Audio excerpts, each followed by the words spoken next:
नमस्कार, मैं युवराज कुमार आज के इस कार्यक्रम में आप सभी का स्वागत एवं अभिनंदन करता हूं। कार्यक्रम की शुरुआत कावा एंथम से करना चाहूंगा, जो एडिट होकर नए रूप में आज हम सबके सामने है। मैं आप सभी से आग्रह करना चाहूंगा कि कृपया आप सभी अपने स्थान पे कावा एंथम के लिए खड़े हो जाएं। To all the members connected with WebEx and available in conference hall.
Thank you so much.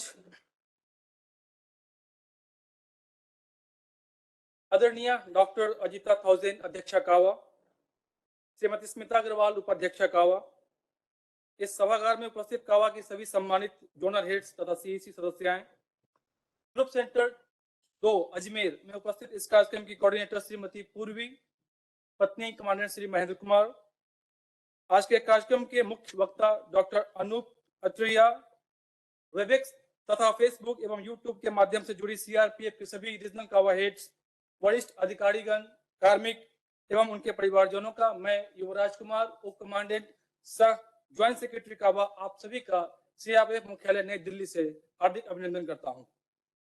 CRPF family welfare association के एनुअल कैलेंडर 2022-23 के माह फरवरी 2023 को digital revolution pros and cons पर व्याख्यान श्रृंखला हेतु आयोजित किया गया है, चयनित किया गया है, ताकि सभी कार्मिकों एवं उनके परिवारजनों को इस विषय पे अधिक से अधिक जानकारी प्रदान की जा सके।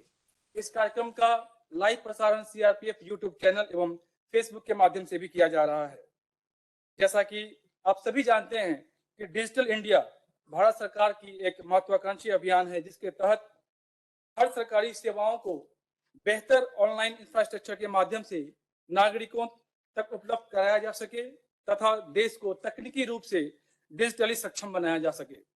इसका उद्देश्य ई गवर्नेंस, इलेक्ट्रिक ट्रांजैक्शन, रोजगार के सृजन और इंफॉर्मेशन टेक्नोलॉजी शिक्षा के माध्यम से नागरिकों को बेहतर सरकारी सेवाएं प्रदान करना भी है। डिजिटल क्रांति ने संचार के साधनों को बदल कर रख दिया है और इसके कारण क्विक कम्युनिकेशन व सोशल नेटवर्किंग संभव हो पाया है।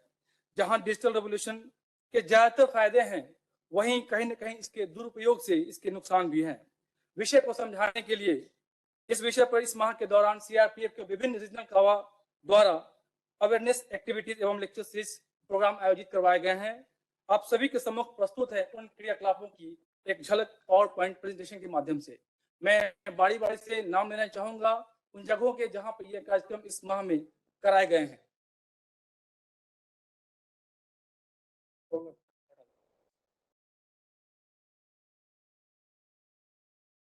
रीजनल कावा ग्रुप सेंटर पिंजौर, रीजनल कावा group centre Greater Noida,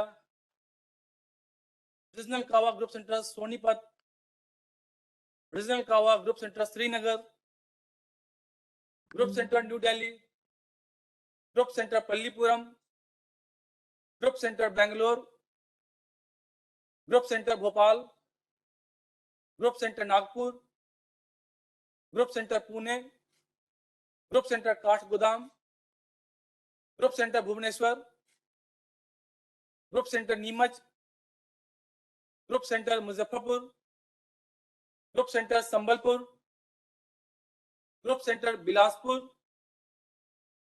group centre Rampur, group centre Gwalior, group centre Siliguri, group centre Agartala, group centre Prayagraj, 99 RF battalion Hyderabad, 100 battalion RF Ahmedabad, 101 battalion RF Prayagraj, 194 battalion RF New Delhi, 205 Cobra battalion Bihar, 207 Cobra battalion West Bengal,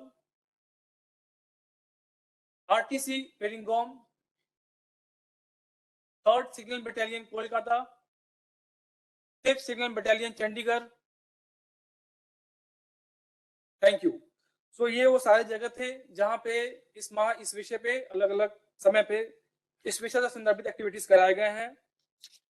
वक्त जाया न करते हुए अब मैं ग्रुप सेंटर 2 सीआरपीएफ अजमेर में उपस्थित इस कार्यक्रम की कोऑर्डिनेटर श्रीमती पूर्वी पत्नी श्री महेंद्र कुमार कमांडेंट GC2 अजमेर से अनुरोध करना चाहूंगा कि वे आज के विषय पर व्याख्यान देने के लिए मुख्य व्याख्याता डॉक्टर अनूप कुमार अटरिया का संक्षिप्त परिचय इस सभागार एवं वेबिनार के माध्यम से जुड़े सभी सदस्यों एवं कार्मिकों से करवाएं। साथ ही आज के महत्वपूर्ण विषय पर विचार रखने के लिए उनसे आग्रह करें। ओवर टू श्रीमती पूर्वी, कोऑर्डिनेटर ग्रुप सेंटर 2 अजमेर। धन्यवाद। नमस्कार, मैं पूर्वी, रीजनल कोऑर्डिनेटर ग्रुप केंद्र 2 सीआरपीएफ अजमेर। कावा के वार्षिक कार्यक्रम के तहत डिजिटल क्रांति, फायदे एवं नुकसान पर आयोजित आज के कार्यक्रम में कावा अध्यक्षा डॉक्टर अजिता थाउसेन, कावा उपाध्यक्षा श्रीमती स्मिता अग्रवाल, कावा के सभी सदस्यों, इस वेबिनार के माध्यम से विभिन्न संस्थाओं से जुड़े सभी अधिकारीगण, अधीनस्थ अधिकारीगण, कार्मिकों व सीआरपीएफ परिवार के समस्त सदस्यों का हार्दिक स्वागत एवं अभिनंदन करती हूँ। प्रतिदिन हो रहे तकनीकी विकास के कारण आज डिजिटलीकरण किसी न किसी रूप में हर घर में प्रवेश कर चुका है। इसकी व्यापक क्षमता के मद्देनजर भारत सरकार ने भी वर्ष 2015 में डिजिटल इंडिया नामक कार्यक्रम की घोषणा की थी, जिसका मुख्य उद्देश्य देश को विज्ञान और प्रौद्योगिकी के क्षेत्र में सुदृढ़ करने के साथ साथ देश को डिजिटल सक्षम समाज में परिवर्तित करना है।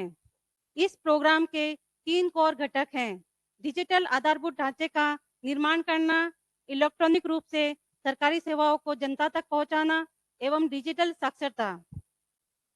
जहां डिजिटलीकरण के बहुत से फायदे हैं, वहीं इसके नुकसान भी हैं। इसी विषय पर विस्तार से प्रकाश डालने के लिए आज हमारे बीच उपस्थित हैं डॉक्टर अनूप कुमार अत्रिया। आप सम्राट पृथ्वीराज चौहान गवर्नमेंट कॉलेज अजमेर में इकोनॉमिक्स डिपार्टमेंट में असिस्टेंट प्रोफेसर के तौर पर कार्यरत हैं।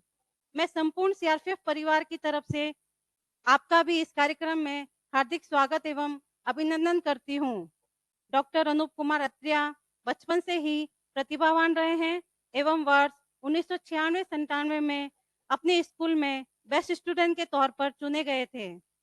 डिबेट कंपटीशन में राष्ट्रीय स्तर पर आपने कई पुरस्कार अर्जित किए हैं। पिछले 20 वर्षों से आप अर्थशास्त्र विषय के अध्ययन अध्यापन कार्य से जुड़े हैं। इसी विषय पर आपके 12 पुस्तकें एवं 18 शोध पत्र प्रकाशित हो चुके हैं। आर्थिक विषयों पर चर्चा के साथ साथ आप एक मोटिवेशनल स्पीकर के रूप में विभिन्न समसामयिक विषयों व व्यक्तित्व विकास से जुड़े विषयों पर भी व्याख्यान देते हैं। और अधिक समय न लेते हुए अब मैं डॉक्टर अनूप कुमार अत्रिया जी से अनुरोध करूंगी कि आज के विषय पर अपने विचार प्रस्तुत कर हम सभी का मार्गदर्शन करें। डॉक्टर अनूप कुमार अत्रिया।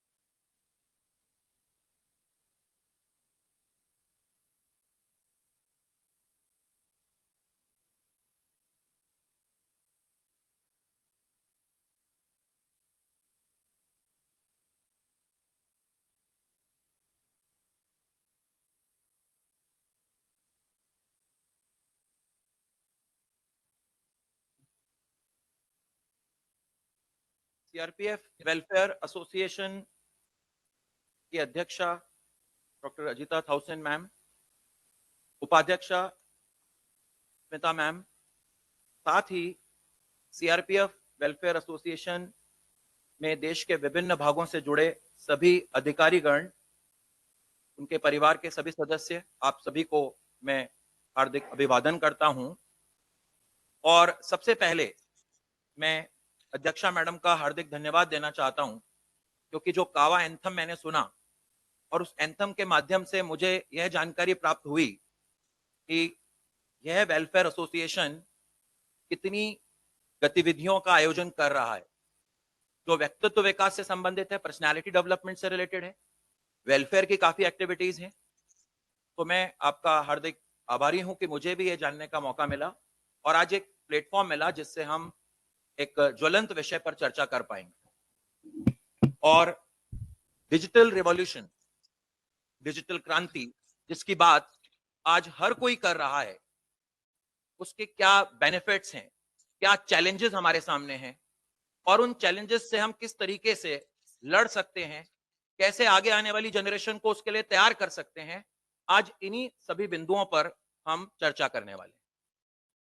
तो जैसा कि मुझे जानकारी प्राप्त हुई और प्रेजेंटेशन के माध्यम से भी पता लगा कि विभिन्न ग्रुप सेंटर्स पर इस विषय को लेकर काफी कार्यक्रम आयोजित किए गए हैं, यानी करीब करीब इस विषय के बारे में हम सभी को मालूम है, हम सभी को जानकारी है। तो यहां पर कुछ जानकारी लेते हुए, और मैं माइक्रो और मैक्रो दोनों लेवल्स पे बात करना चाहूंगा।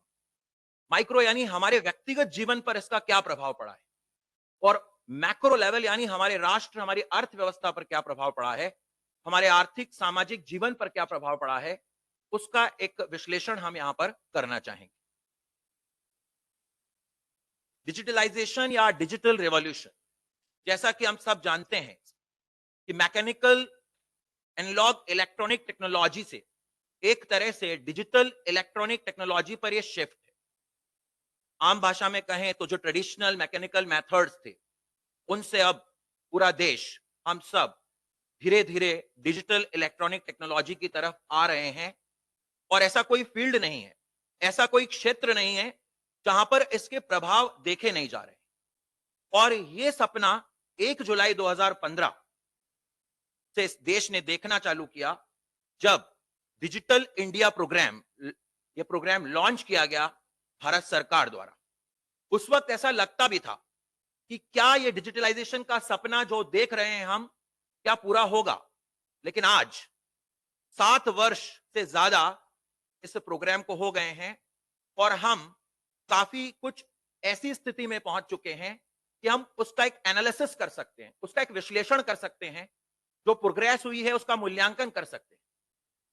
और जब ये प्रोग्राम लॉन्च किया गया था तो उसका जो पर्पस था, transform India to into a digitally empowered society and knowledge economy, Bharat को एक ऐसा देश बनाना है, भारत में एक ऐसा समाज बनाना है जहां नॉलेज इकोनॉमी, सब कुछ ज्ञान पे आधारित हो, हम हमारे पोटेंशियल का, हमारी नॉलेज का, हमारे कैलिबर का एक प्लेटफॉर्म प्राप्त कर सके, उसे ग्लोबल सिनेरियो, ग्लोबल ऊंचाइयों तक पहुंचा सके। ऐसा एक ट्रांसफॉर्मेशन, ऐसा एक रूपांतरण, और उसके लिए जो 3 पिलर्स बनाए गए कि किस तरीके से हम, अगर मान लीजिए हमें कहीं किसी जगह पर यात्रा करनी है तो उसके लिए इंफ्रास्ट्रक्चर की तो जरूरत होगी। आपके पास कार है लेकिन रोड नहीं है तो क्या फायदा? अगर हम रेलवे चलाने का सोच रहे हैं लेकिन ट्रैक नहीं है तो क्या फायदा? उसी तरीके से बात डिजिटलाइजेशन की जा रही थी, इसीलिए पहला एक स्ट्रॉन्ग पिलर बनाया गया, digital infrastructure as a utility to every citizen. हर नागरिक के लिए डिजिटल इंफ्रास्ट्रक्चर डेवलप किया जाएगा जिसमें high speed internet, unique digital identity, सभी के पास mobile phone, bank account mobile phone से connected, common service centre, private cloud space, secure cyber space, इन सब बातों को ध्यान में रखते हुए एक डिजिटल इंफ्रास्ट्रक्चर तैयार किया जाएगा। और आज 7 सालों में काफी कुछ, उस हद तक हमने काफी मुकाम हासिल भी किया है।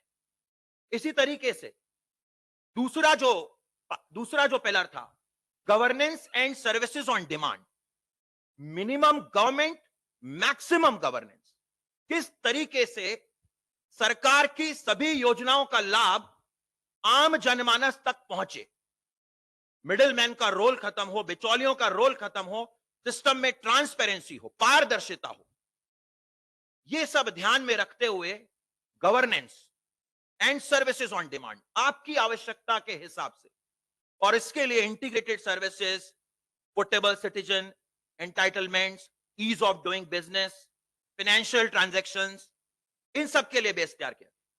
और तीसरा कि अगर रोड भी होगी और कार भी होगी लेकिन प्रशिक्षण नहीं होगा तो कैसे काम चलेगा?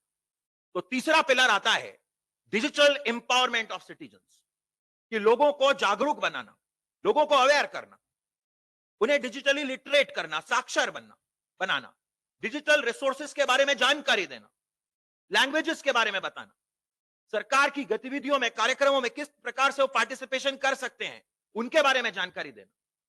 तो एक ऐसा कैंपेन था जहां इंडिया को, भारत की जनता को ये सारी चीजें 2015 में बताई गई, और आज 7 वर्ष बाद हमने काफी कुछ अचीवमेंट्स हासिल भी किए गए। सशक्त जनता सशक्त भारत, ऐसा एक मिशन बनाया गया। देखिए, एक और यहां पर मैं बात बताना चाहूंगा, जनधन योजना हम सब ने सुनी, और जनधन योजना में आज एक डेटा मैं आपसे शेयर करना चाहता हूं। 45 करोड़ 72 लाख से ज्यादा जनधन खाते खोल दिए गए, और ये अमेरिका, कनाडा और ऑस्ट्रेलिया की जनसंख्या के से भी ज्यादा है। जितनी इन 3 कंट्रीज की पॉपुलेशन है उससे ज्यादा जनधन अकाउंट खोल दिए गए। ये जो जैम ट्रिनिटी थी, जनधन आधार मोबाइल, इसी का इफेक्ट था कि मिनिमम गवर्नमेंट मैक्सिमम गवर्नेंस और सारी की सारी सरकारी योजनाओं का लाभ आम जन तक डायरेक्ट पहुंचे। उसमें काफी कुछ उपलब्धियां इन 7 इयर्स में रही है। डिजिटल इंडिया की एक सक्सेस स्टोरी आपसे शेयर करना चाहता हूं। वैसे जो सोशल मीडिया प्लेटफॉर्म्स हैं उन पे काफी संख्या में इस तरह की सक्सेस स्टोरीज हैं, लेकिन एक वीडियो मैं आपसे शेयर करना चाहता हूं, और उसके माध्यम से मैं ये बताना चाहता हूं कि किस तरीके से जो डिजिटल इंडिया कैंपेन है वो हमारे व्यक्तिगत, हमारे सामाजिक जीवन में ही नहीं, माइक्रो लेवल पे ही नहीं, बल्कि मैक्रो लेवल पे भी इसने काफी कुछ हमें सिखाया है और अभी मंजिल बहुत दूर है, अभी काफी हद तक जाना है और उसके लिए जो एम्पावरमेंट की बात थी, उस पर यहां पर हम बात करना चाहेंगे।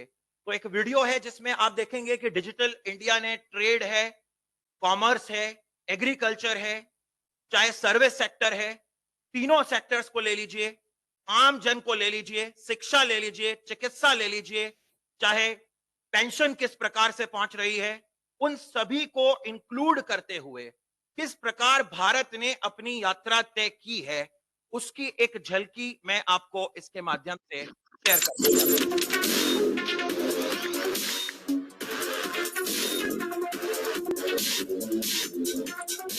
अरे रे, ये इंडिया क्या कर रहा है? खेतों को छोड़कर, पढ़ाई को छोड़कर मोबाइल में व्यस्त है। ओ ओ ओ ओ, यहाँ तो फासलों को मिटाने का काम हो रहा है। अरे ताऊ, बाकी सामान निकालो। हैं? हैं? फरीदाबाद मंडी में 2000 ज्यादा मिल रहे हैं, तो हम अपनी फसल यहाँ क्यों बेचें? अरे ताऊ, निकालो ट्रैक्टर।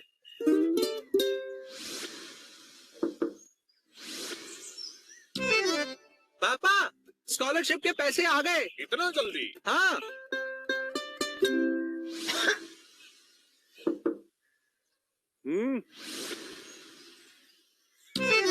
अजी सुनती हो, डॉक्टर की अपॉइंटमेंट मिल गई। घर बैठे खुश रहो बेटा। तो इसका मतलब है कि अपने घर पर ही बैठे बैठे मीलों के फासले मिटा रहा है इंडिया। दुनिया की सबसे बड़ी डिजिटल क्रांति को साकार कर रहा है इंडिया। डिजिटल इंडिया, मिट रहे फासले, खुल रहे रास्ते। डिजिटल इंडिया आज देश भर में करोड़ों लोगों की जिंदगी में बदलाव ला रहा है। डिजिटल इंडिया से 4E साकार हो रहे हैं: एजुकेशन, एम्प्लॉयमेंट, एंटरप्रेन्योरशिप, एम्पावरमेंट। 1 जुलाई 2015 को प्रधानमंत्री मोदी ने डिजिटल इंडिया की मुहिम चलाई। अरे भाई साहब, पहले मैं खुद जाता था, घर पैसे दे करके आता था। अब क्या, भीम ऐप से मैं पैसा भेजता हूँ तो मेरा आसानी से पहुँच जाता है। मोदी जी की सरकार में दिल्ली से हम 1000 रुपया भेजते हैं और गरीब के अकाउंट में 1000 रुपया पहुंचता है। यही है डिजिटल इंडिया। इनाम तो किसानों के लिए पूरा इनाम है, जिसकी वजह से हमारी फसल के अच्छे दाम मिल जाते हैं और बिचौलियों की दखलंदाजी बंद हो गई। पहले जो सरकार के आगे लाइनों में लगते थे, आज पूरी सरकार उनके मोबाइल में ऑनलाइन आ गई है। स्कॉलरशिप, पेंशन, सब्सिडी और ऐसी 439 सरकारी स्कीम के पैसे एक क्लिक से पा लेते हैं। इस बैंकिंग की सुविधा के जरिए हम अपना पैसा कभी भी इमरजेंसी में निकाल सकते हैं। इससे पहले हमें शहर जाना पड़ता था, लाइन में खड़े होना पड़ता था। अब तक डाकिया डाक लाता था, अब बैंक लेकर आने लगा है। पहले हम इनके लिए सिर्फ डाक लाते थे, पर अब हम इनके लिए बैंक लाए हैं। अब तक इंडिया डॉक्यूमेंट्स लेकर घूमता था, पर अब मोबाइल में डिजी लॉकर में रखता है। पहले ड्राइविंग लाइसेंस, आधार कार्ड, पैन कार्ड, आरसी, ये सारा सब कुछ मुझे एक साथ कैरी करके रखना पड़ता था। अब सारी हार्ड कॉपी घर पे रखता हूँ और सॉफ्ट कॉपी डिजी लॉकर में। डिजी लॉकर से ये फायदा हो गया कि सब कुछ नजर आता है साहब, और फिर भी कोई गड़बड़ करेगा तो हम स्कैन करके चालान काट देंगे। और एक दिन पहले से बसें बदल बदल कर डॉक्टर की अपॉइंटमेंट लेने नहीं जाता इंडिया, घर बैठे ही अपॉइंटमेंट लेता है। पहले अगर आप देखें तो पेशेंट्स बहुत जल्दी यहाँ पे आ जाते थे, 3-4 बजे आके सुबह लाइन में लगते थे। ऑनलाइन रजिस्ट्रेशन से ऐसे हुआ है कि ऑनलाइन, चाहे वो इंटरनेट में जाके या कॉल सेंटर के थ्रू, अपना अपॉइंटमेंट बुक कर सकते हैं। ये सब हो पा रहा है क्योंकि दुनिया का सबसे लंबा ऑप्टिकल फाइबर यानी कि इंटरनेट नेटवर्क बिछाया है डिजिटल इंडिया ने। डिजिटल इंडिया के अंतर्गत ही हमारा गांव पूरा वाईफाई है। और ये सर्विसेज देने वाले जो CSC होते हैं, वो भी 83,000 से सीधा 3,65,000 पहुँचे हैं। जब मैंने शुरू करा था मेरे पास एक सिस्टम है, लेकिन आज मेरे पास 20 सिस्टम के आसपास है और मैंने 15 लोगों को रोजगार दे रखा है। और छोटे शहरों में भी BPOs खुलने से इन शहरों के युवाओं को तो मानो पर निकल आए हैं। अरे जितनी देर में नूडल्स नहीं बनते, उतनी देर में देश के 400 लोगों के आधार कार्ड बन जाते हैं। और पूरे यूरोप की जनसंख्या नहीं है, उतने तो खाते आधार से जोड़ चुके हैं हम पिछले 4 सालों में।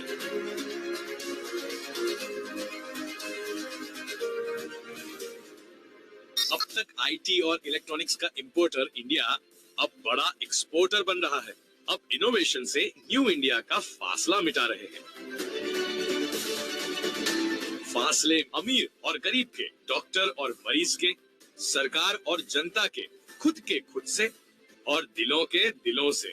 तभी तो हर रोज अनगिनत नई राहें खोल रहा है इंडिया। हाँ, डिजिटल इंडिया। मिट रहे फासले, खुल रहे रास्ते। डिजिटल इंडिया, चलो बनाए न्यू।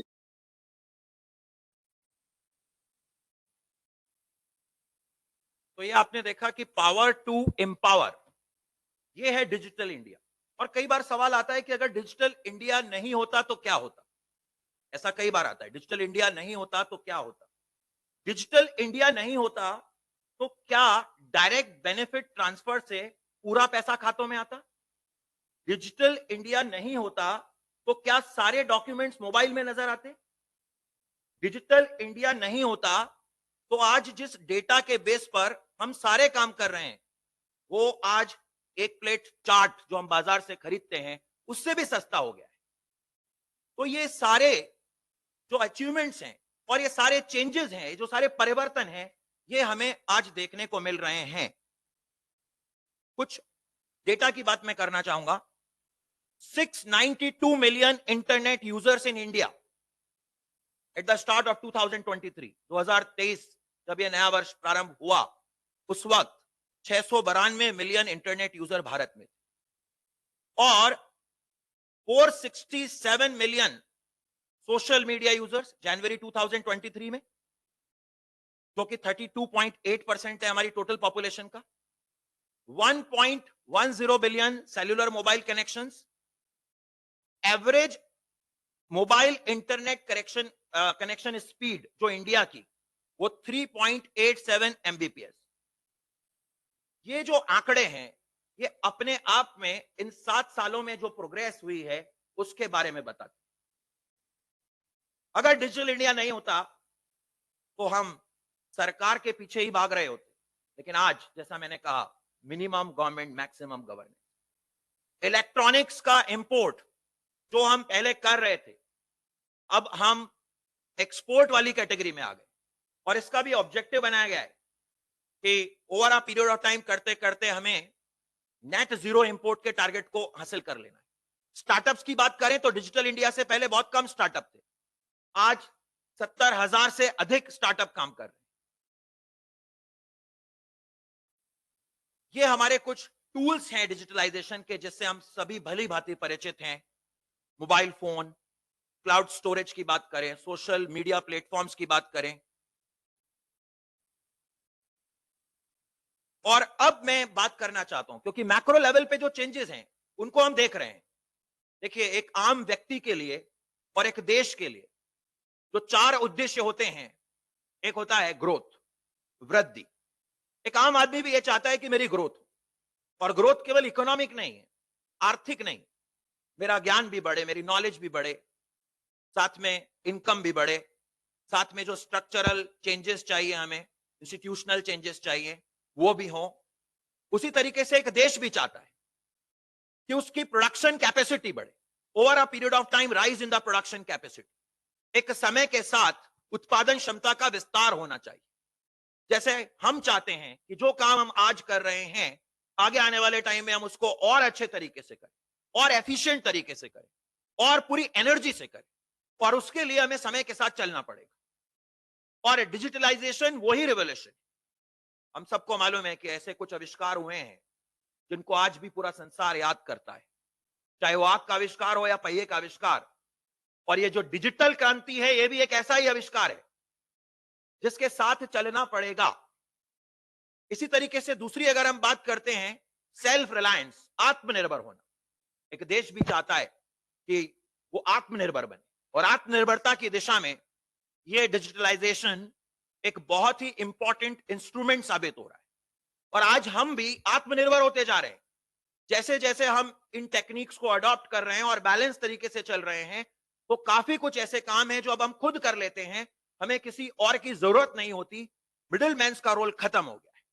और तीसरी ऐसी बात आती है जिसको हम कहते हैं मॉडर्नाइजेशन, आधुनिकीकरण, और मॉडर्नाइजेशन का एक पर्याय बन गया है डिजिटलाइजेशन। इसी तरीके से अगर चेंज इन टेक्नोलॉजी हो रही है, टेक्नोलॉजिकल एडवांसमेंट्स हो रहे हैं, तो अगर हम उस तकनीक के साथ नहीं चलेंगे तो विकास की जो रफ्तार है उसमें पीछे हो जाएंगे। ये कुछ मैक्रो इकोनॉमिक ऑब्जर्वेशंस जो एक समष्टि रूप में एक देश को देखने चाहिए, एक अर्थव्यवस्था को देखने चाहिए, एक समाज को देखने चाहिए। लेकिन क्या मेरे व्यक्तिगत जीवन पर भी इसका कुछ प्रभाव पड़ा है? तो अब मैं कुछ ऐसे डेली लाइफ चेंजेस जो हम सब फील करते हैं, हम सब अनुभव करते हैं अपनी रोजमर्रा की जिंदगी में, कि डिजिटलाइजेशन नहीं होता तो क्या मैं ऐसा कुछ कर पाता, मैं कुछ उन पॉइंट्स को शेयर करना चाहूं। एक पॉइंट है एक्सेस टू इंफॉर्मेशन, आम आदमी की सूचना तक पहुंच। आप देखिए, आप डिजिटलाइजेशन से पहले की बात कीजिए, जो 30, 35, 40 ईयर इस एज ग्रुप में है, अबाव है, वो जानते हैं कि अगर हम पहले बस की यात्रा करना चाहते थे या ट्रेन से यात्रा करना चाहते थे, तो हमें किसी पर्टिकुलर बस के लिए या ट्रेन के लिए कुछ पूछताछ करनी है तो वहीं जाकर पता करना पड़ता था। या उसके बाद टेलीफोन आ गए तो आप इंक्वायरी पे फोन कर सकते हैं, लेकिन वो भी इतनी सारी पॉपुलेशन, नंबर लगेगा नहीं लगेगा, प्रॉपर इंफॉर्मेशन मिलेगी नहीं मिलेगी। आज देखिए आप, किसी भी सूचना तक पहुंच कितनी आसान हो गई, और इसके लिए जो ट्रांसपोर्टेशन कॉस्ट, हमारी जो परिवहन लागत लगती थी, हमारी जो एक साइकिक कॉस्ट, अरे कौन जाएगा वहां इतनी दूर यात्रा पता करने के लिए, कौन सी ट्रेन जा रही क्या है, चलो जो मिलेगा देख लेंगे, एक अलग तरह की कॉस्ट जिसे आप मौद्रिक रूप में मूल्यांकित नहीं कर सकते, वो सारे बैरियर्स आज डिजिटलाइजेशन ने खत्म कर दिए। एक क्लिक पर आप जो सूचना प्राप्त करना चाहते हैं वो सूचना आपको मिल जाएगी। आप एक क्लिक में यह देखना चाहते हैं कि मेरे को किस बैंक में खाता खोलना है, तो सारे कंपैरिजंस आ जाएंगे। आप ये देखना चाहते हैं कि मैं कौन सा इंश्योरेंस लूं, आप क्लिक करिए, सारे कंपैरिजंस आ जाएंगे। ये सारी सूचनाएं सहज रूप से हमें उपलब्ध हैं, और इसके लिए जो आने जाने की एक लागत होती थी, चाहे आप मनी कॉस्ट देख लीजिए, चाहे आप साइकिक कॉस्ट देख लीजिए, या एनर्जी जो लगती थी, वो कितना बच रही है आज हमारी। और एक अपॉर्चुनिटी कॉस्ट, अवसर लागत, कि वो जो टाइम बच रहा है उसमें हम कुछ नया कर सकते हैं, कुछ नया सीख सकते हैं, कुछ क्रिएटिव कर सकते हैं। डिजिटलाइजेशन ने हमें प्लेटफॉर्म प्रोवाइड किया है। आप इमेजिन करिए कि डिजिटलाइजेशन नहीं होता तो हमारी कितनी सारी टाइम, एनर्जी, मनी केवल सूचनाओं के कलेक्शन में लग जाती, केवल सूचनाओं को इकट्ठा करने में लग जाती। डिसीजन लेना तो बात की बात है। इसी तरीके से एक और जो फायदा हमारी आम रोजमर्रा की जिंदगी में हमें देखने को मिला है, इजी एंड इमीडिएट कम्युनिकेशन। आप कल्पना कीजिए कि जब इंटरनेट नहीं था, सोशल मीडिया ऐप्स नहीं हुआ करते थे, तो अगर हमारे देश के जवान, जो आज आप देख रहे हैं कि डिफेंस, सिक्योरिटी कितनी इंपॉर्टेंट है और कितनी मजबूती से खड़े हुए हैं, और किसी भी देश का जो इकोनॉमिक डेवलपमेंट है वो काफी कुछ वहां के लॉ ऑर्डर पे डिपेंड करता है, उसको बनाए हुए हैं। और पहले ऐसा होता था कि अब कोई किसी कश्मीर में कहीं किसी की पोस्टिंग है, हिली एरिया में कहीं पोस्टिंग है, डेजर्ट एरिया में कहीं पोस्टिंग है, आप देखिए आप कोई चिट्ठी भेज रहे हैं, संदेश भेज रहे हैं, कई कई दिनों तक कैसे हैं, क्या है, कोई जानकारी नहीं मिलती थी। लेकिन आज ये डिजिटलाइजेशन का प्लेटफॉर्म है कि हम कहीं से भी अपने घर बैठे, अपने घर के जो रिलेटिव्स हैं, फैमिली मेंबर्स हैं, उनसे कांटेक्ट कर सकते हैं, और वो भी वहां चैन की नींद सो सकते हैं। आज ये डिजिटलाइजेशन का प्लेटफॉर्म है कि हम सब एक जगह पर बैठकर संवाद कर रहे हैं, पूरे देश से सब जुड़े हुए हैं। आप, ये डिजिटलाइजेशन नहीं होता तो मुझे नहीं लगता था कि ये वेबिनार संभव हो पाता। ऐसे कितने ही वेबिनार होते हैं जहां अवेयरनेस स्प्रेड की जाती है, जहां आपको जानकारी दी जाती है, और केवल देश ही नहीं, हम हर जगह से लोगों को जोड़ सकते हैं। तो जो इमीडिएट कम्युनिकेशन है, फोन करना है, वीडियो कॉल करना है, देखना है, कितना आसान हो गया है। और नित्य नए दिन हम कुछ ना कुछ उसमें एडिशन देखते हैं। अगर हम इस जर्नी को भी कंपेयर करें तो 6-7 साल पहले जिस तरह के मीडिया प्लेटफॉर्म हुआ करते थे और उनमें जो हमें कन्वीनियंस थी, और आज देखें तो उसमें हमें काफी कुछ कंफर्ट और मिल रहा है, तकनीक और आगे जा रही है। इसी तरीके से अगर हम बात करते हैं एबिलिटी टू शेयर इंफॉर्मेशन, अच्छा जो सेकंड वाला पॉइंट मैंने बताया, इमीडिएट कम्युनिकेशन, आप देखिए इसने 2 बाधाएं तोड़ दी, ज्योग्राफिकल बैरियर्स, सारी भौगोलिक बाधाएं तोड़ दी, कि आप किसी भी कोने में बैठकर विश्व के किसी भी व्यक्ति से कनेक्ट कर सकते हैं। इसने टाइम जोन की बाधाएं तोड़ दी कि समय का भी इंतजार नहीं करना है। तो ये जो बैरियर्स तोड़े हैं, इसका फायदा आज सभी व्यक्तियों को मिल रहा है। एबिलिटी टू शेयर इंफॉर्मेशन, आप देखिए डिजिटलाइजेशन ने सबको इक्वल कर दिया है, सबको समान कर दिया है। मैं भी अपनी बात करने का उतना ही हक रखता हूं जितना आप रखते हैं। अब ऐसा नहीं है कि समाज में कुछ रिच लोग हैं, कुछ धनी लोग हैं, कुछ ताकतवर लोग हैं, वही अपनी बात कह सकते हैं, वही अपनी बात शेयर कर सकते हैं। यह डिजिटलाइजेशन की देन है कि आज हर कोई अपनी बात कह सकता है। ये जो इक्विटी स्टैब्लिश की है, ये जो समानता स्थापित की है, ये डिजिटलाइजेशन ने की। सब समान रूप से, आपके पास जो भी काबिलियत है, आप जो भी टैलेंट दिखाना चाहते हैं, आप जो भी हुनर दिखाना चाहते हैं, आपके पास प्लेटफॉर्म है, एक प्लेटफॉर्म प्रोवाइड किया है। कितने सारे ऐसे बैरियर्स जो हमारी ग्रोथ के बैरियर्स थे, आम जनता की ग्रोथ के बैरियर्स थे, सूचनाओं का पता नहीं लग पाता था, प्लेटफॉर्म नहीं मिल पाता था, कम्युनिकेट नहीं कर पाते थे, संवाद नहीं कर पाते थे, वो सारे बैरियर्स आज डिजिटल माध्यम ने तोड़ दिया है। एजुकेशन की बात करें तो मैं समझता हूं कि कोरोना महामारी जो पेंडेमिक आया, ये डिजिटलाइजेशन का ही प्लेटफॉर्म था कि जिसकी वजह से एजुकेशन सिस्टम सरवाइव किया।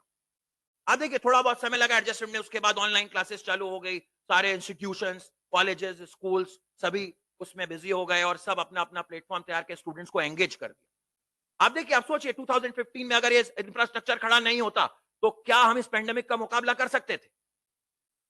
तो एजुकेशन, और आज देखिए आप कितना सही प्लेटफॉर्म है कि अभी नॉर्मल कंडीशन है, उसके बाद भी उसकी इंपॉर्टेंस कायम है। व्हाई? बिकॉज पर्सनलाइज लर्निंग को प्रमोट किया है इसने। मैं अपनी गति से, अपनी स्पीड से जो सीखना चाहता हूं, मेरे मन की जो इच्छा है, जो हुनर सीखना चाहता हूं, जो कोर्स करना चाहता हूं, या अपनी काबिलियत को बढ़ाना चाहता हूं, कुछ एड ऑन करना चाहता हूं, ये आपको डिजिटलाइजेशन जो दिया है, कितने प्लेटफॉर्म। और आज ये एजुकेशन इतना बड़ा सेक्टर बन गया, इतना ज्यादा इफेक्ट हो गया इसका कि आप देखिए कि आज काफी कुछ ऐसी स्टोरीज हैं कि जो लोग इलिटरेट रहे, जो कहीं विकास में छूट गए, शिक्षित नहीं हो पाए, कुछ तकनीकी हुनर नहीं सीख पाए, वो आज इन प्लेटफॉर्म के माध्यम से अपना पूरा का पूरा ट्रांसफॉर्मेशन कर रहे हैं, वो उस मुख्य धारा से जुड़ रहे हैं। और भी अगर हम कुछ पॉइंट्स देखें, इनहैंस्ड कोलैबोरेशन, सहयोग, आप कुछ करना चाहते हैं, आपके पास आइडिया है, लेकिन आप चाहते हैं कि ये देखते हैं कि आइडिया कंप्लीट नहीं है, आप दूसरों से सहयोग कर सकते हैं। ये प्लेटफॉर्म दे रहा है आपको डिजिटलाइजेशन, चाहे वो स्टार्टअप का आइडिया हो, बिजनेस का आइडिया है, और आप ना केवल भारत में बैठकर भारतीय लोगों से, इवन विदेशों से भी जो व्यक्ति काम करना चाहते हैं आपके साथ, उनको अपने साथ जोड़ सकते हैं, सहयोग कर सकते हैं। क्या ये पहले संभव था? उनके थॉट्स को जान सकते हैं।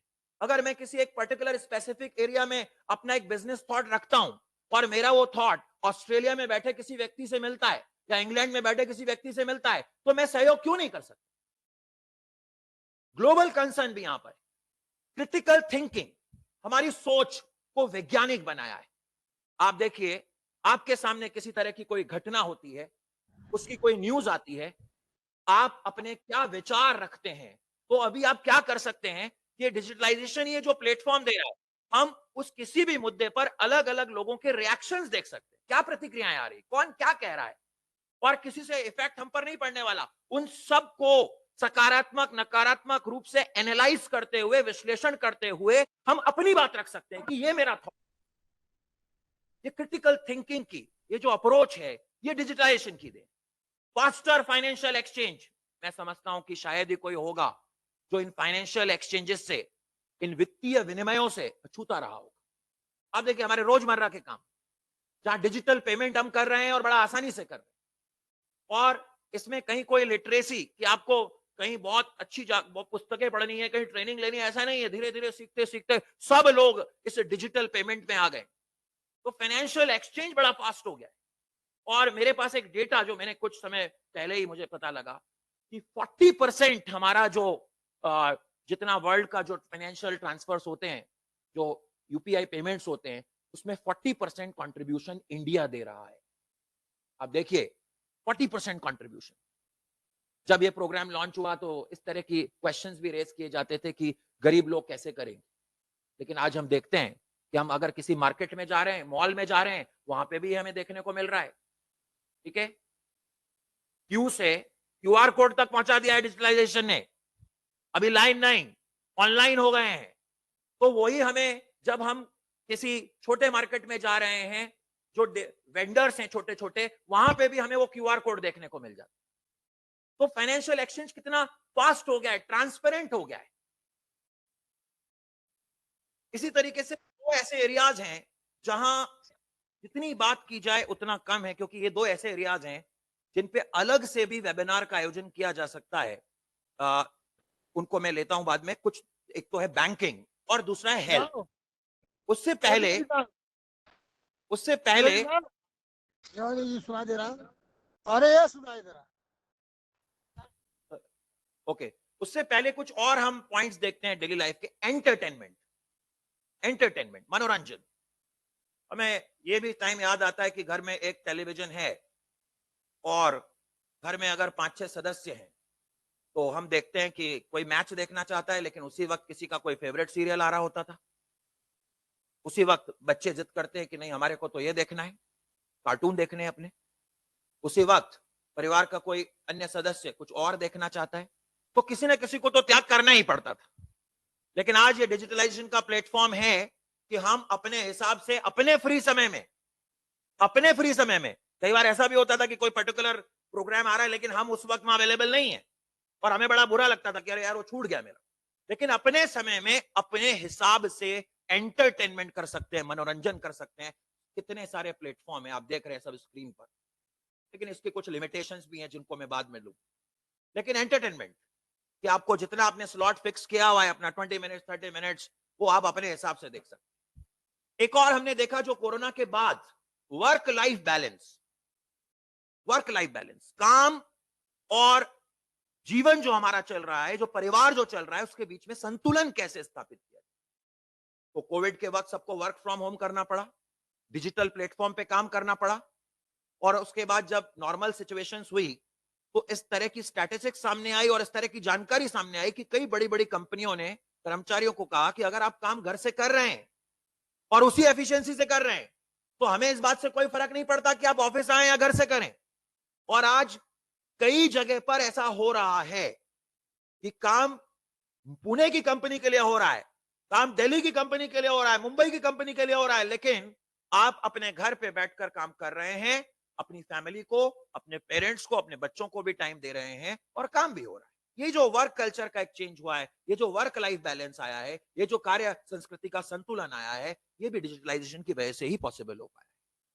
ऑनलाइन शॉपिंग आप देखते हैं कितना एक बहुत जबरदस्त, अगेन एक क्रांतिकारी चेंज, फिर से एक ऐसा कदम जिससे मैं समझता हूं कि कोई भी अब ऐसा नहीं होगा कि अरे I am not aware about online shopping, everybody knows. इसके क्या फायदे हैं? इसके फायदे हैं कि एक क्लिक पर आप अपने हिसाब से डिफरेंट प्रोडक्ट्स को कंपेयर कर सकते हैं, तुलना कर सकते हैं और कंपैरिजन करके देख सकते हैं कि ये प्रोडक्ट हमारे को कहां सस्ता मिल रहा है। तो आप देखिए कि कंज्यूमर के लिए जो स्वतंत्रता, फ्रीडम डिजिटलाइजेशन ने दी, मोनोपॉलीज, जो बड़ी कंपनियों की मोनोपॉली थी या एकाधिकार था, वो डिजिटलाइजेशन ने खत्म कर दिया।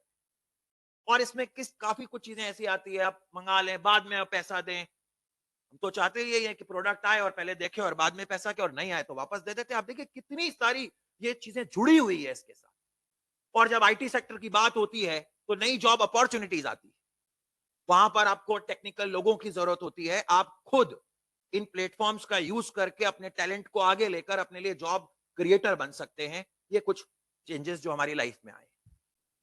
ये जो मैं आपको दो चेंजेस बता रहा हूं, डिजिटल बैंकिंग, आप बात करिए डिजिटलाइजेशन से पहले कि किसी को बैंक खाता खुलवाना है, आप फॉर्म फिल करेंगे, उसमें कुछ डॉक्यूमेंट्स की फोटोकॉपी लगाएंगे। आज आप देखिए, आप ऑनलाइन फॉर्म फिल करिए, डॉक्यूमेंट्स अटैच करिए, आपका अकाउंट खुल जाएगा, जाने की भी जरूरत नहीं है और मोबाइल से कनेक्ट हो जाएगा। सिक्योरिटी, प्राइवेसी सब कॉन्टेक्टलेस। ये एक ऐसा यूनिक कदम था जिसने पूरे सिस्टम में ट्रांसपेरेंसी लाकर, पारदर्शिता लाकर। और ये beyond the geographical limits, again geographical barriers को ब्रेक किया, पूरी बैंकिंग डिजिटल हो गई। अब देखिए आप जो भी पेमेंट कर रहे हैं डेली, वो आप अपने मोबाइल से करते हैं, अपने आप बैंक में क्रेडिट डेबिट होता रहता है, कहीं कोई प्रॉब्लम आती नहीं, कितना आसान हो गया। आप सोचिए छोटे छोटे काम, जो लाइनें लगती थी, हमें याद आता है वो टाइम कि अगर इलेक्ट्रिसिटी का बिल पे करना है तो लाइन में लगे हुए, वाटर सप्लाई का बिल पे करना है तो लाइन में लगे हुए, कुछ बैंक के अंदर डिपॉजिट करना है तो लाइन में लगे हुए, कुछ कैश विड्रॉल करना है तो लाइन में लगे हुए, लाइन खत्म, ऑनलाइन आ जाओ और डिजिटल बैंकिंग से सारे काम करो। इसी तरीके से दूसरा जो एक इंफ्रास्ट्रक्चर जो तैयार हुआ, हेल्थ सपोर्ट, और कोरोना में ये हेल्थ और बैंकिंग थी, जिसकी वजह से हमारी इकोनॉमिक एक्टिविटीज फिर से सर्वाइव हुई। और हेल्थ सपोर्ट में आज हम देखते हैं कि हम एक्सरे कराने भी जाते हैं तो डिजिटल एक्सरे, आपको कहीं किसी तरह का कोई पैनिक नहीं होना पड़ता और सारी की सारी बीमारी एकदम सामने आ जाती। तो पूरा का पूरा सिस्टम बदल गया है। अभी जब वीडियो चला उसमें हमने देखा कि किस तरीके से लोग अपॉइंटमेंट लेकर फिर आ रहे हैं, ऑनलाइन अपॉइंटमेंट आपको स्लॉट दिया जा रहा है और उसके बाद आप वहां आकर आ रहे हैं। पूरा का पूरा रिकॉर्ड मेंटेनेंस, क्यू मैनेजमेंट, ये सारे कुछ इस तरह के चेंजेस हैं जिन्होंने हमारा पूरा जीवन बदल दिया है। देखिए कुछ स्टोरीज मैं आपसे शेयर करना चाहूंगा। देखिए ये डिजिटलाइजेशन है जिसकी वजह से लोगों का जीवन पूर्णतः बदल गया। ऐसी काफी स्टोरीज हैं। समय की अपनी सीमा है, इसलिए मैं दो कुछ ऐसी सक्सेस स्टोरीज शेयर करना चाहता हूं कि अगर काम करने का जज्बा हो और हम डिटरमाइंड हो तो कैसे इन डिजिटल प्लेटफॉर्म्स का यूज करते हुए अपने हुनर को ग्लोबल लेवल तक लेकर जा सकते। पहली स्टोरी है रागिनी कुमारी, बिहार के दरभंगा जिले, एक कंजर्वेटिव ग्रामीण परिवार से आती हैं, जहां बालिकाओं का विवाह छोटी आयु में हो जाता है। 16 वर्ष की आयु में विवाह हो गया, 2 बच्चों की मां बनी, गरीब परिवार से जुड़ी हुई, लेकिन दृढ़ इच्छा शक्ति, घर की जिम्मेदारियां, लेकिन उसके बाद भी दृढ़ इच्छा शक्ति कि मुझे कुछ करना है, मुझे कुछ अपना करना है अपने परिवार के लिए, अपने बच्चों के लिए। उन्होंने एक संस्थान को ज्वाइन किया, एक इंस्टीट्यूशन ज्वाइन किया जहां मिथिला पेंटिंग बनाने की आर्ट सिखाई जाती। ट्रेंड हुई उस आर्ट में, उसी संस्थान ने उन्हें नौकरी दे दी कि ठीक है आप बाकी लेडीज, बाकी महिलाओं को भी आप ट्रेंड करिए इसमें। लेकिन वो उस काम से संतुष्ट नहीं हुई, वो कुछ बड़ा करना चाहती थी अपनी फैमिली के लिए, अपने बच्चों के लिए। तो उन्होंने अपने घर में, गांव में, अपने घर में एक बुटीक स्टार्ट किया मधुबनी पेंटिंग। आसपास के गांव के लोग भी आने लगे, लेकिन इतना सेल नहीं हो पा रही थी, इतना बिक्री नहीं हो पा रही थी, ज्यादा खरीदार नहीं मिल पा रहे। एक दिन रागिनी को इंटरनेट साथी प्रोग्राम के बारे में जानकारी मिली और उन्हें जानकारी मिली कि इस प्रोग्राम के थ्रू महिलाओं को मोबाइल दिया जाता है, उन्हें डिजिटली लिटरेट किया जाता है, उन्हें ऑनलाइन सर्विसेज के बारे में बताया जाता है। और रागिनी उस प्रोग्राम से जुड़ी और रागिनी के उस प्रोग्राम से जुड़ने के बाद उन्होंने वर्ल्ड वाइड वेब का यूज करते हुए फेसबुक पर अकाउंट भी बनाया और अपनी पेंटिंग्स को शेयर किया और धीरे धीरे वो सारी की सारी पेंटिंग्स अलग अलग एरियाज में सेल होने लगी। अब देखिए एक छोटे से गांव की महिला किस तरीके से डिजिटल प्लेटफॉर्म्स का यूज करते हुए अपने डिटर्मिनेशन से, अपने हार्ड वर्क से अपना रास्ता स्वयं बना रही है। हुनर है तो कद्र भी है, यह डिजिटलाइजेशन ने सिखाया। इसी तरह की एक और स्टोरी हम लेते हैं। यह दूसरी स्टोरी है अंजलि सुतार, महाराष्ट्र के सतारा जिले का एक छोटा सा। इस गांव में हल्दी का अच्छा उत्पादन होता है और सामान्यतः ये जो बिजनेस हल्दी का सेल किया जाता है ये पुरुष लोग ही करते हैं, अपने जीवन यापन के लिए हल्दी बेचते हैं। बहुत लंबे समय तक ये माना जाता था कि यह काम केवल पुरुष लोग ही कर सकते हैं। और अंजलि इस स्टीरियोटाइप, रूढ़िवादी सोच को बदलना चाहती थी। वो खुद का एक स्पाइस प्रोसेसिंग बिजनेस चालू करना चाहती थी और किया। और स्टार्टिंग में उनको समाज से सहयोग भी नहीं मिला, परिवार भी कहते थे कि आप घर में रहो, घर के काम करो जैसे बाकी लेडीज करती हैं। लेकिन अंजलि ने कहा नहीं, मुझे समाज की सोच बदलनी। और उन्होंने अपने 8 दोस्तों के साथ मिलकर स्पाइस प्रोसेसिंग बिजनेस प्रारंभ किया। और इसमें से किसी का भी कोई ऐसा बिजनेस बैकग्राउंड नहीं था, किसी को भी कोई बिजनेस संबंधी जानकारी ज्यादा नहीं थी कि कैसे रॉ मटेरियल कहां से लेना है, क्या करना है, मार्केटिंग कैसे करनी है, पैकेजिंग कैसे करनी है, अधिक इनके बारे में कोई जानकारी नहीं थी। बिजनेस को ज्यादा प्रोग्रेस भी नहीं मिल रही थी। बाद में अंजलि भी इंटरनेट साथी प्रोग्राम से जुड़ी और अपने साथियों को जोड़ा जो ग्रामीण महिलाओं को डिजिटली लिटरेट करता है, लाइवलीहुड अपॉर्चुनिटीज के बारे में बताता है। और इंटरनेट की दुनिया में जानकारी मिलने के बाद फोन के कुछ क्लिक से ही Anjali spice processing business units की जो सारी जानकारी, किस तरीके से मार्केटिंग करनी है, पैकेजिंग करनी है, क्या तरीका रहेगा हमारा सेल करने का, उन सबको, उन बारीकियों को सीखा और आज उन्हें अपने गांव की सक्सेसफुल बिजनेस विमेन कहा जाता है, क्योंकि उनका ये बिजनेस केवल गांव से नहीं, देश के अनेक भागों से जो है वहां से उनके प्रोडक्ट्स की डिमांड है। ऐसी अनेक स्टोरीज हैं जो हमें प्रेरित करती है, बस प्रेरणा लेने की जरूरत है। ऐसी अनेक स्टोरीज कि आपके पास प्लेटफॉर्म नहीं है लेकिन आप डिजिटल माध्यम से कुछ सीख रहे हैं और अपने हुनर को आप आगे तक लेके जा रहे हैं। ऐसी अनेक स्टोरीज हैं, ऐसी अनेक अंजलि और रागिनी जैसी महिलाएं इन डिजिटल प्लेटफॉर्म्स का यूज करके काबिल बन रही हैं, आगे आ रही हैं, अपने हुनर को आगे लेकर जा रही हैं और अपने फैमिली के लुक आफ्टर के लिए, अपने बच्चों के लिए एक सुनहरे भविष्य का सपना देख रही हैं। लेकिन जैसे कहते हैं ना हम कि there are two parts of coin, तो इसके कुछ नेगेटिव्स भी हैं और ये है अलार्मिंग सिचुएशन।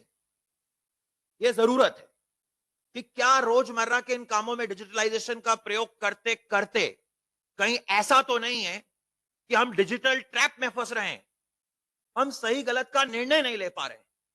इसलिए कुछ चैलेंजेस, कुछ चुनौतियां जो हमारे सामने हैं, उनको मैं यहां पर डिस्कस करना चाहूंगा। आप देख रहे हैं, अच्छा ये चुनौतियां जो सामने आ रही हैं, क्योंकि अगर आप एज ग्रुप देखते हैं, जो छोटे बच्चे हैं, जो यंग बच्चे हैं, स्कूल में हैं या कॉलेजेस में हैं, 15 ईयर बिलो या 20 ईयर तक, क्योंकि उन्होंने उनके कंपैरिजन में जो आगे आने वाली जनरेशन है वो देखकर आई है कि डिजिटलाइजेशन और डिजिटलाइजेशन से पहले के चेंजेस क्या हुए, लेकिन उनको सीधा डिवाइस हाथ में दी गई।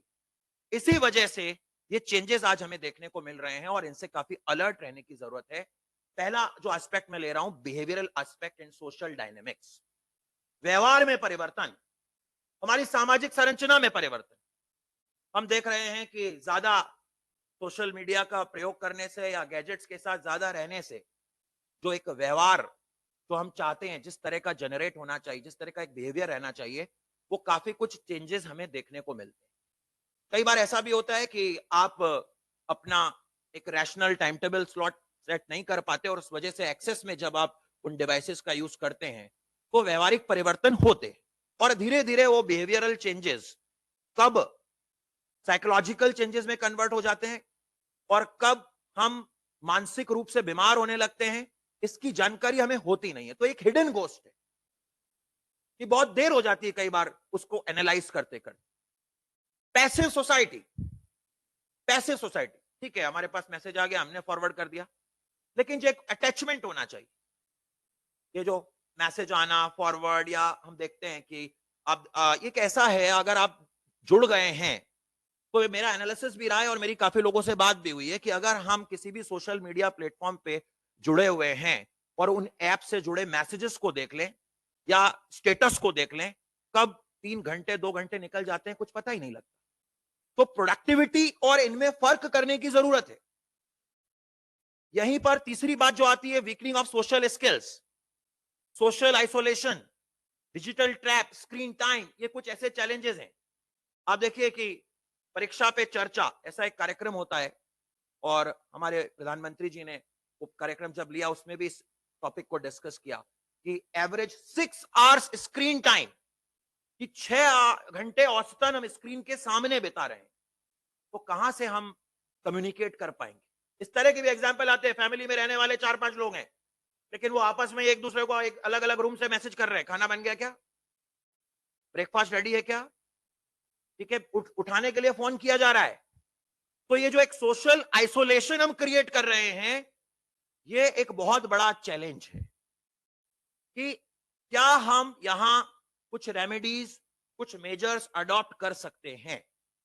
दूसरा, अगर हम आगे आने वाली जनरेशन को डिजिटली लिटरेट नहीं करेंगे, उन्हें साक्षर नहीं करेंगे, उन्हें सही गलत के बारे में नहीं बताएंगे, तो मैं कुछ स्टोरीज आपको शेयर करूंगा, हो सकता है ये स्टोरीज आगे आने वाले टाइम में और बढ़ जाएं। इसलिए पेरेंट्स या एजुकेशनिस्ट जो सब डायरेक्ट कांटेक्ट में आते हैं स्टूडेंट्स के, बच्चों के, उनकी जिम्मेदारी बहुत बढ़ जाती है। ये एक तरह का हम कहते हैं एक आदत है कि वो आदत में पड़ गए। जैसे कई बार हम देखते हैं कि भले आजकल तो ऐसे भी एग्जाम्पल देखने को आते हैं कि खाना खाया नहीं खाया, लेकिन हाँ मैंने अपना प्रोफाइल अपडेट किया है नहीं किया। तो हमें कुछ ऐसे एग्जाम्पल सेट करने की जरूरत है यहाँ पर, तो उनके बारे में भी बताऊंगा। तो एक डिजिटल ट्रैप कि इतने सारे एप्स हैं, उन सब एप्स में मेरी प्रेजेंस, कहीं ऐसा नहीं हो कि मैं कुछ एप्स में एक्टिव नहीं हो पाया और लोग सोचें कि कहां है वो आजकल, ठीक है, वो जो फीलिंग आती है। और उसके चक्कर में हम जो हमारे साथ हैं, जो लोग परिवार के सदस्य हैं, हमारे दोस्त हैं, उनसे कनेक्ट नहीं कर पाते, उनसे अपने आप को जोड़ नहीं पाते। और ये काफी कुछ केसेस स्टूडेंट्स में देखने को मिल रहे हैं। तो यह हमारी रिस्पॉन्सिबिलिटी बनती है कि जो ड्रीम देखा गया है डिजिटलाइजेशन का, कि हमें एक ऐसा ह्यूमन कैपिटल चाहिए, एक ऐसी मानवीय पूंजी चाहिए जो इस टेक्निक को अडॉप्ट करते हुए इसे और ऊंचाइयों पर ले जाए, वो हमारी जिम्मेदारी बहुत। कुछ केसेस को डिस्कस करूंगा मैं। इसी तरह से सोशल मीडिया यूज, अटेंशन, किस तरीके से मैं केंद्र में रहूं, किस तरीके से लोग मेरे को जाने। मल्टीटास्किंग, आप देखिए कि ऐसा लगता है अरे वाह, कई बार तो ये भी सुनने को मिलता है कि कोई 3 या 4 साल का बच्चा है और अगर वो अपना मोबाइल बहुत अच्छे से ऑपरेट कर देता है और 4 लोगों के सामने सब कुछ ऐप दिखा देता है, तो हम ये सोचते हैं कि अरे वाह, ये कितना डिजिटली लिटरेट हो गया।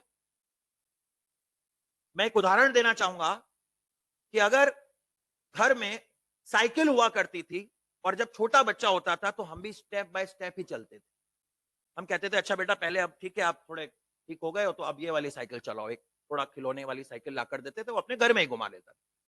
उसके बाद जब वो थोड़ा बड़ा होता था और हमें लगता था कि हाँ, अब ये जो हमारा घर है उसके बाहर तक की लिमिट है इसकी, वहां तक ये चला सकता है, तो हम एक पर्टिकुलर एज के बाद उसको थोड़ा बड़ी साइकिल दिलाते थे, लेकिन नजर पूरी रखते थे कि कहीं ये मेन रोड पे तो नहीं जा रहा है, और बताते थे। मैं समझता हूं आज भी होता है। आज भी ऐसा नहीं है कि आप साइकिल दिला के बोलो कि आप चले जाओ हाईवे पे।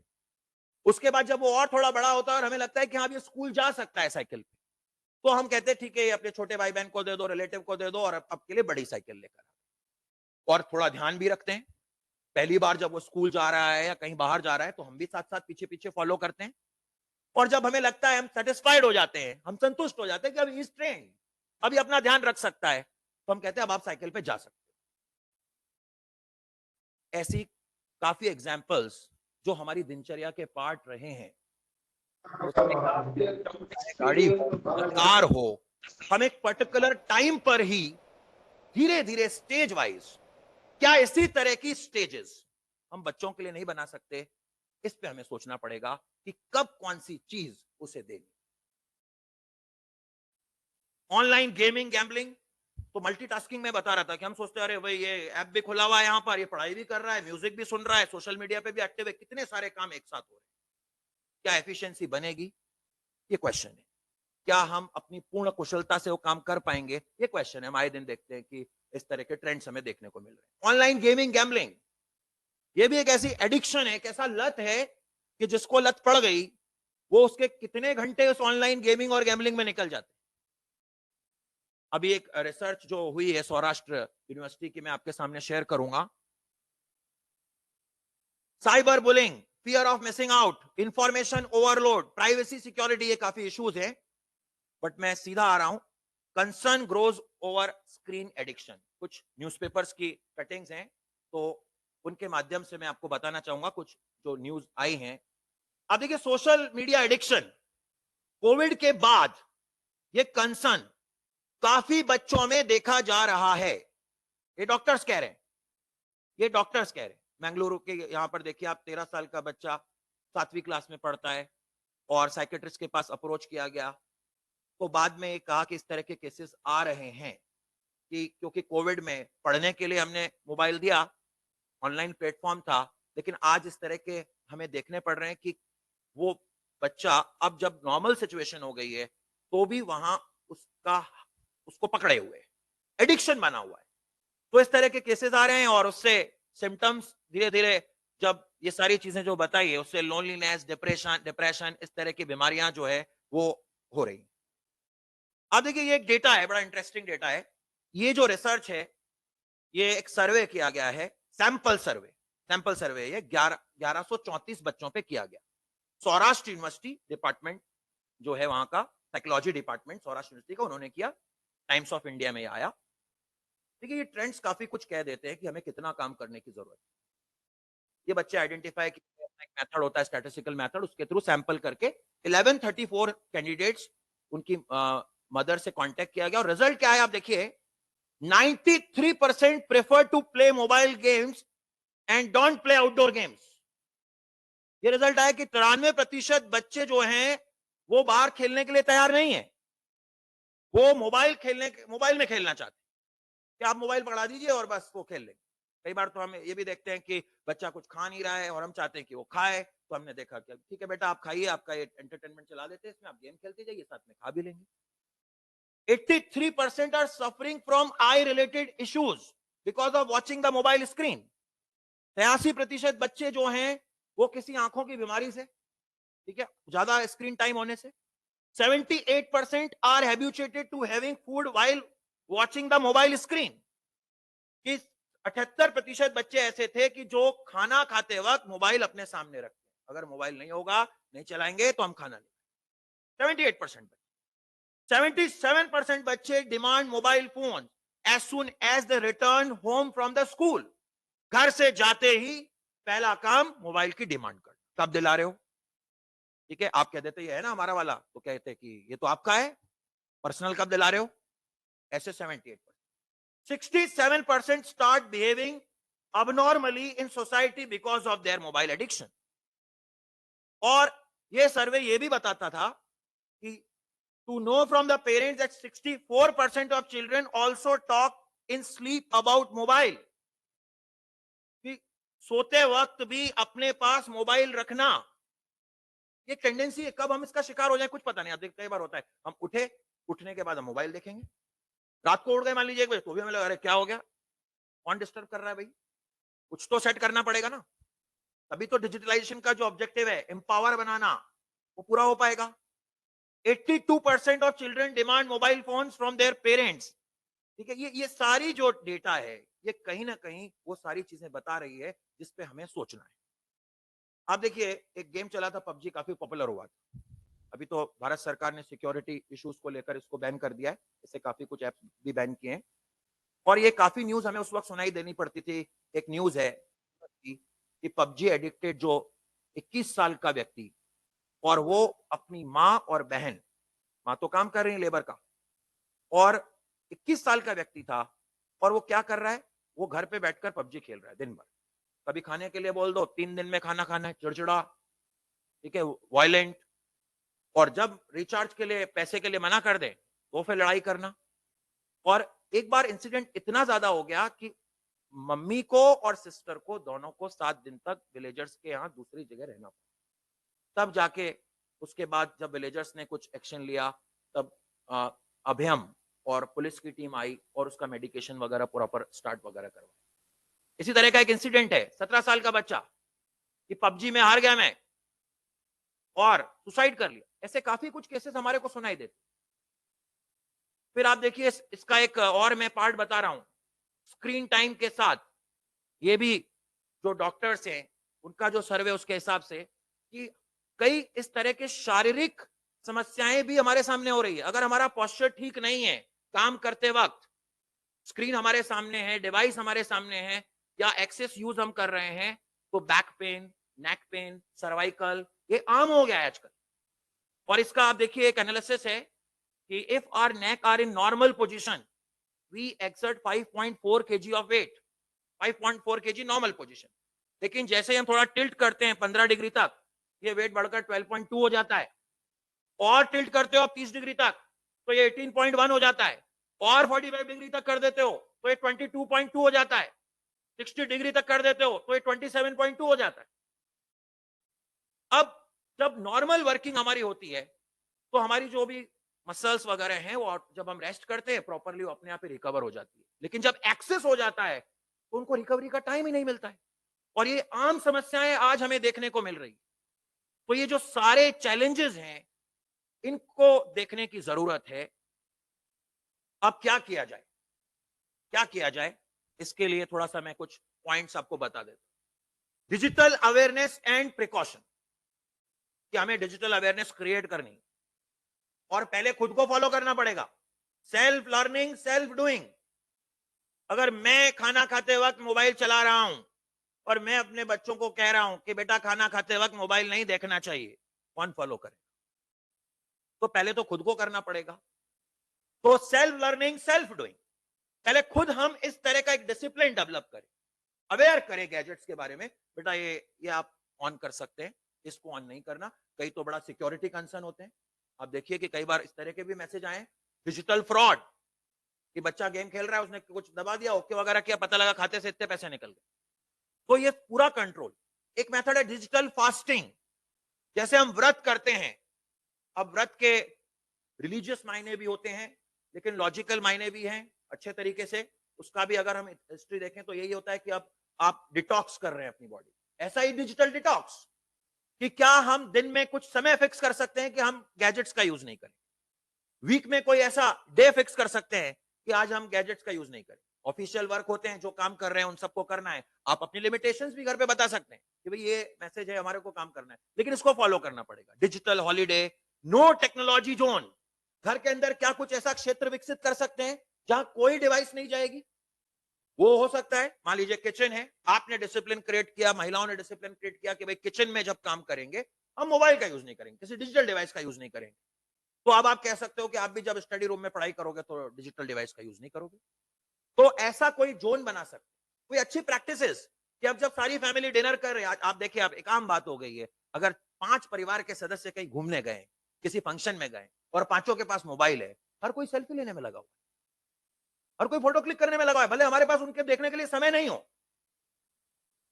तो क्या हम ऐसे कुछ रूल बना सकते हैं, हाँ भी चलो सब घूमने जा रहे हैं लेकिन मोबाइल एक ही रहेगा, भले आपका रहेगा, आप फोटो क्लिक करो, बाकी तो हम सब देखते हैं क्या हो रहा है। तो वहां कुछ इस तरह के रूल्स हमें सेट करने पड़ेंगे, अपने खुद के बनाए, तब जाके हमारी social family dynamics, absolute social participation.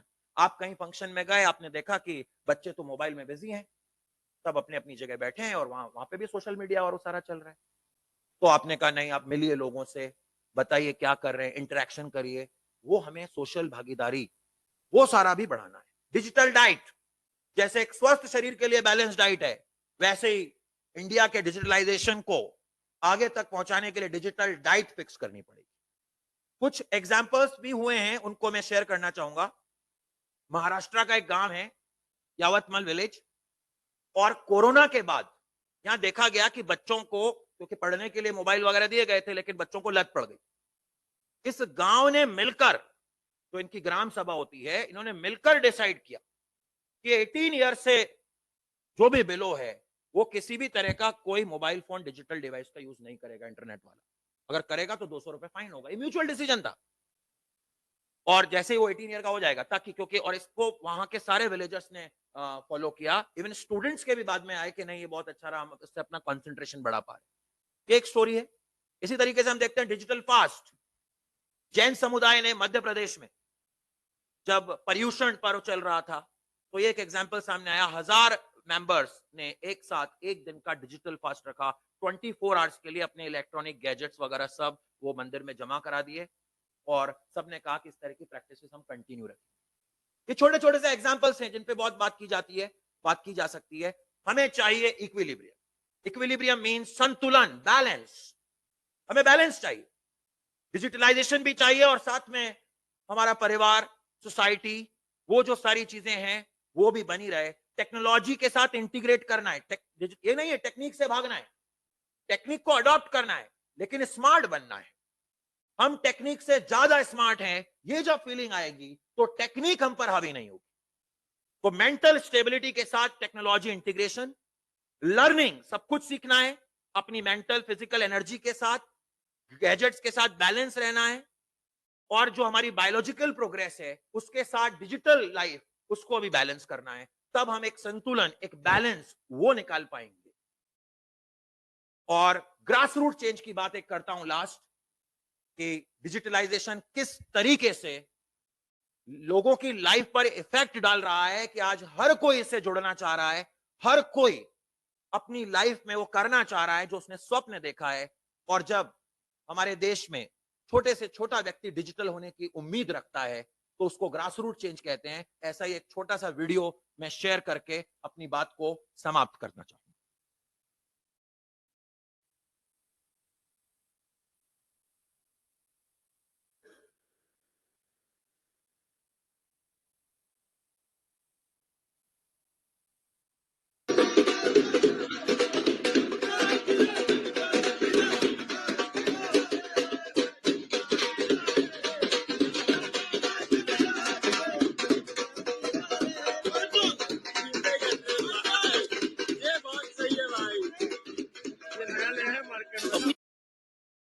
तो आपने देखा कि किस तरीके से डिजिटलाइजेशन जो कहा जाता था कि गरीब लोग, एक आम आदमी, वो किस तरीके से इसमें साथ हो पाएगा। एक छोटा सा ग्रास रूट मैंने आपको चेंज दिखाया है कि किस लेवल तक लोग तैयार हैं इसे अडॉप्ट करने के लिए और ये बैलेंस हमारा बना रहे। बहुत बहुत धन्यवाद। Thanks for this much informative and impressive presentation and lecture on digital revolution, Dr. Anup.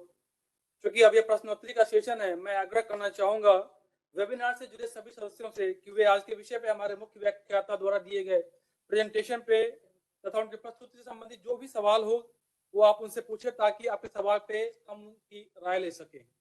So any regional कावा स्टेशन जो भी मेंबर्स जहां से भी आज के विषय में सवाल पूछना चाहें, दे मे आस्क।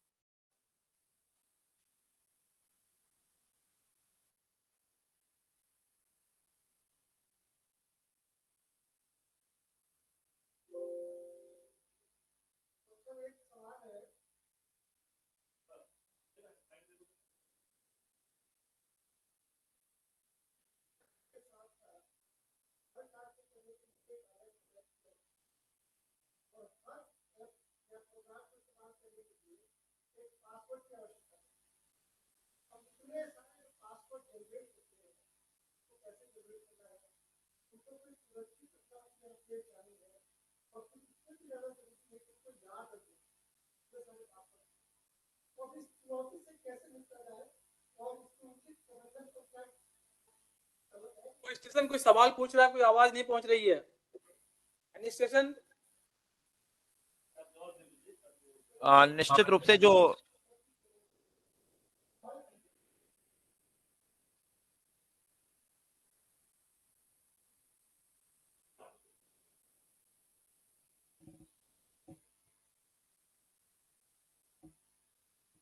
तो डॉक्टर साहब फ्रॉम दिस कॉन्फ्रेंस हॉल। हाँ युवराज, एक सवाल है डॉक्टर साहब से, वो पूछा जा रहा है। मैं ये पूछना चाहता था डॉक्टर साहब की डिजिटलीकरण के साथ ही हर कार्य को करने के लिए एक अलग ऐप की आवश्यकता होती है और हर ऐप या प्रोग्राम को इस्तेमाल करने के लिए एक पासवर्ड की आवश्यकता होती है। अब इतने सारे पासवर्ड को जनरेट करना, फिर उनको सुरक्षित रखना और सबसे ज्यादा जरूरी कि उसको याद रखना एक बहुत बड़ी चुनौती है। तो इस चुनौती से कैसे निपटा जाए एवं इसके उचित प्रबंधन पर आप कुछ प्रकाश डालना चाहेंगे? निश्चित रूप से बहुत ही अच्छा सवाल है, क्योंकि जब डिजिटलाइजेशन का पेस बढ़ रहा है तो हम जब अलग अलग एप्स का यूज करते हैं तो उनको प्रोटेक्ट करने के लिए, उनको सिक्योर करने के लिए हमें पासवर्ड लगाना पड़ता है। और कई बार जो प्राइवेसी है, सिक्योरिटी है, ये कंसर्न भी हमारे रहते हैं। इस संबंध में मैं बताना चाहूंगा कि सबसे पहले तो पासवर्ड जब आप बनाएं तो वो ऐसा नहीं हो कि बड़ा कॉमन हो और आप अपना नेम लगा रहे हैं या डेट ऑफ बर्थ लगा रहे हैं जो जनरली लोगों को पता रहता है। तो उसको बड़ा एक यूनिक बनाना है। अब यूनिक बनाने के लिए कई बार ये भी होता है कि इतने सारे पासवर्ड हो जाते हैं, और मैंने ये भी देखा है एक प्रैक्टिकल एक्सपीरियंस में कि कई बार तो हम जो घर में हमारे यंग जनरेशन है, जो कॉलेज और स्कूल में बच्चे पढ़ रहे हैं, हम कहते हैं यार को तुम बना दो पासवर्ड, तुम याद रखना। लेकिन ये एक हमारी प्राइवेसी का हिस्सा है। तो मैं बताना चाहूंगा कि इस तरह के कुछ पासवर्ड मैनेजमेंट सिस्टम, इस तरह के कुछ सिस्टम हैं जिनको आप डाउनलोड कर सकते हैं, आप जिनको इंस्टॉल कर सकते हैं, और उसमें आप अपने सारे के सारे पासवर्ड वो वहां पर आप लिख सकते हैं और उसका एक पासवर्ड आप याद रख सकते हैं। तो जब आप ओपन करेंगे तो उससे वो सारे पासवर्ड केवल आप ही को दिखाई देंगे। तो उस केस में तो इसीलिए मैं कह रहा हूं सर कि वो अच्छा बनाना है अपने को। उसमें आप जब बनाते वक्त ध्यान रखें कि आप जो कैपिटल लेटर है उनका यूज कर रहे हैं, आप जो स्पेशल कैरेक्टर है उनका यूज कर रहे हैं, आप कुछ न्यूमेरिक नंबर्स का यूज कर रहे हैं। ऐसा थोड़ा सा ट्रिकी बनाकर आप उसमें उसको लॉक कर सकते हैं और बाकी पासवर्ड आपके उसमें सेफ हो सकते हैं, जैसे कि हम लॉकर सिस्टम में देखते हैं। तो वैसा का वैसा आप कुछ काम यहां पर कर सकते हैं। Thank you sir. और कोई कॉन्फ्रेंस हॉल डायरेक्टरेट से सवाल? चलिए, आपने जैसे बोला कि बच्चों को नहीं देना चाहिए मोबाइल, बट आप ये जान रहे हैं कि लाइक बच्चे अभी जा रहे हैं, कोचिंग जाते हैं, उनको वहां से आना है, तो लाइक किसी ना किसी बहाने से तो उनके पास मोबाइल होता है ना, और वो जरूरी भी है जितना मैं समझती हूँ। लेकिन बच्चों को ऐसे लाइक अभी एग्जाम चल रहा है और आप उनको बोलते हैं कि नहीं मोबाइल दूंगी नहीं, और वो अगर मोबाइल रख देते हैं कहीं भी ठीक है 2 घंटा नहीं दूंगी तुमको, 2 घंटा पढ़ाई कर लो, लेकिन 2 घंटा के बाद फिर उनको वही रहते हैं कि हम मोबाइल में कुछ ना कुछ आ रहा है, तो उससे कंसंट्रेशन इतना कम हो गया है कि मतलब उनका वो फोकस आ ही नहीं पा रहा है। लेकिन हम उनको ऐसे कैसे हटा सकते हैं, लाइक मोबाइल तो छीन ही नहीं सकते उनसे। बिल्कुल जी मैम, आपका सवाल बहुत सही है, और मोबाइल छीनने की बात नहीं हो रही, हम केवल उन्हें एक गाइड कर पाए कि how to utilise in balance form. तो उसके लिए अभी कुछ इस तरह की समस्याएं हैं प्रैक्टिकली हमारे सामने आई। कुछ लोगों ने कांटेक्ट किया कि आप कुछ बता सकते हैं क्या, तो हमने स्टूडेंट्स को काउंसलिंग की। हमने कहा कि आप ऐसा करिए भाई, आपको अपना करियर बनाना है, आपको कुछ पढ़ने के लिए देखना है तो देखिए, बाकी तो ऐसे मोबाइल सेट भी आते हैं वो बंद नहीं हुए हैं जिनमें इंटरनेट कनेक्टिविटी नहीं है। तो रही बात कि वो जा रहे हैं, वो आपको प्रॉपर इन्फॉर्म कर सकें कि हम आ रहे हैं, आप हमें पिक कर लीजिए, ऐसी इन्फॉर्मेशन के लिए हम एक छोटा मोबाइल उन्हें दिला सकते हैं, और साथ में उन्हें अवेयर करते हुए, फोर्स नहीं करना है, हमें उन्हें समझा पाए, क्योंकि उनका डिसीजन अगर होता है ना, जब बच्चे को समझ में आ जाता है कि दिस इज माय डिसीजन कि अभी मैं इसका यूज ऐसे करूंगा, वो थोड़ा सा अगर हम प्रॉपर काउंसलिंग कर पाए तो वहां वो रैशनल यूज अपने आप आ जाए। तो उसके लिए मैं कभी-कभी इससे अपने बच्चे के साथ करती हूँ कि मैं उसको ऐसे बोल देती हूँ कि you want your mobile to be I should keep the mobile for permanent or I should give you for 2 hours as you want. So she thinks ठीक है, let it be here, I will not see, and ठीक है, but like concentration का इनका कैसे focus हटा सकते हैं, क्योंकि अभी तो उनमें पूरा अच्छी तरह से घुस गया मोबाइल। बिल्कुल बिल्कुल मैम, ये करीब करीब इस चैलेंजेस सब जगह पे आ रहे हैं, इसीलिए मैंने फोकस किया कि भाई digitalisation, India is receiving demographic dividend, हम जनांकिकीय लाभांश की तरफ जा रहे हैं, और डिजिटल इंडिया का जो प्लेटफॉर्म है उसको हम इतना जबरदस्त तरीके से यूज करें, उसी के लिए इन बच्चों को एम्पावर करने की जरूरत है। और ये बताते हैं, हम भी बताते हैं, कई बार इस तरह के कुछ केसेस आते हैं, कुछ काउंसलिंग करते हैं, समझाते हैं, तो हम कहते हैं ये तो आगे मिलना ही है आपको, बस आपको ये समझ में आ जाए कि how you have to use. आगे जब आप प्रोफेशनल कोर्सेज में जाएंगे तो वहां ऑटोमेटिकली उन सब का यूज हो रहा ही है, आर्टिफिशियल इंटेलिजेंस वगैरह ये सब आ ही रही है, तो वहां बस हमें हमारी जो रोल रहेगा वो as a friend, as a counsellor, हम कितना अच्छा उन्हें काउंसलिंग कर सकते हैं, समझा सकते हैं कि इसका रैशनल यूज कैसे कर, क्योंकि हमें भागना नहीं है। मैंने कहा डिजिटलाइजेशन से हमें भागना नहीं है, टेक्नोलॉजी से हमें भागना नहीं है, बस हमें यह सिखाना है कि टेक्नोलॉजी हम पर राज नहीं करेगी, हम टेक्नोलॉजी के गुलाम नहीं होंगे, हम हमारी कन्वीनियंस से उसका यूज करें अपने बेटरमेंट के लिए। ये चीज अगर हमने डेवलप कर दी तो मैं समझता हूं कि आगे कहीं भी किसी तरह की कोई प्रॉब्लम नहीं आएगी। Thank you so much. Thank you. और कोई सवाल किसी रीजनल कावा का?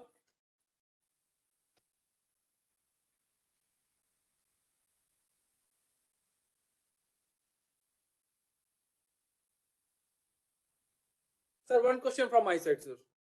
Yes, please. जैसे सर आपने एक एग्जांपल के थ्रू भी बताया कि किसी गांव में एक अच्छी प्रैक्टिस के लिए लोगों ने ये अडॉप्ट किया कि सबने मिलकर कि हम 18 इयर्स तक हम मोबाइल आपस में शेयर नहीं करेंगे, क्योंकि ऐसा उनको लगता है कि उसके पहले शायद उस मोबाइल के उपयोग से ज्यादा दुरुपयोग होने की संभावना होगी बच्चों में।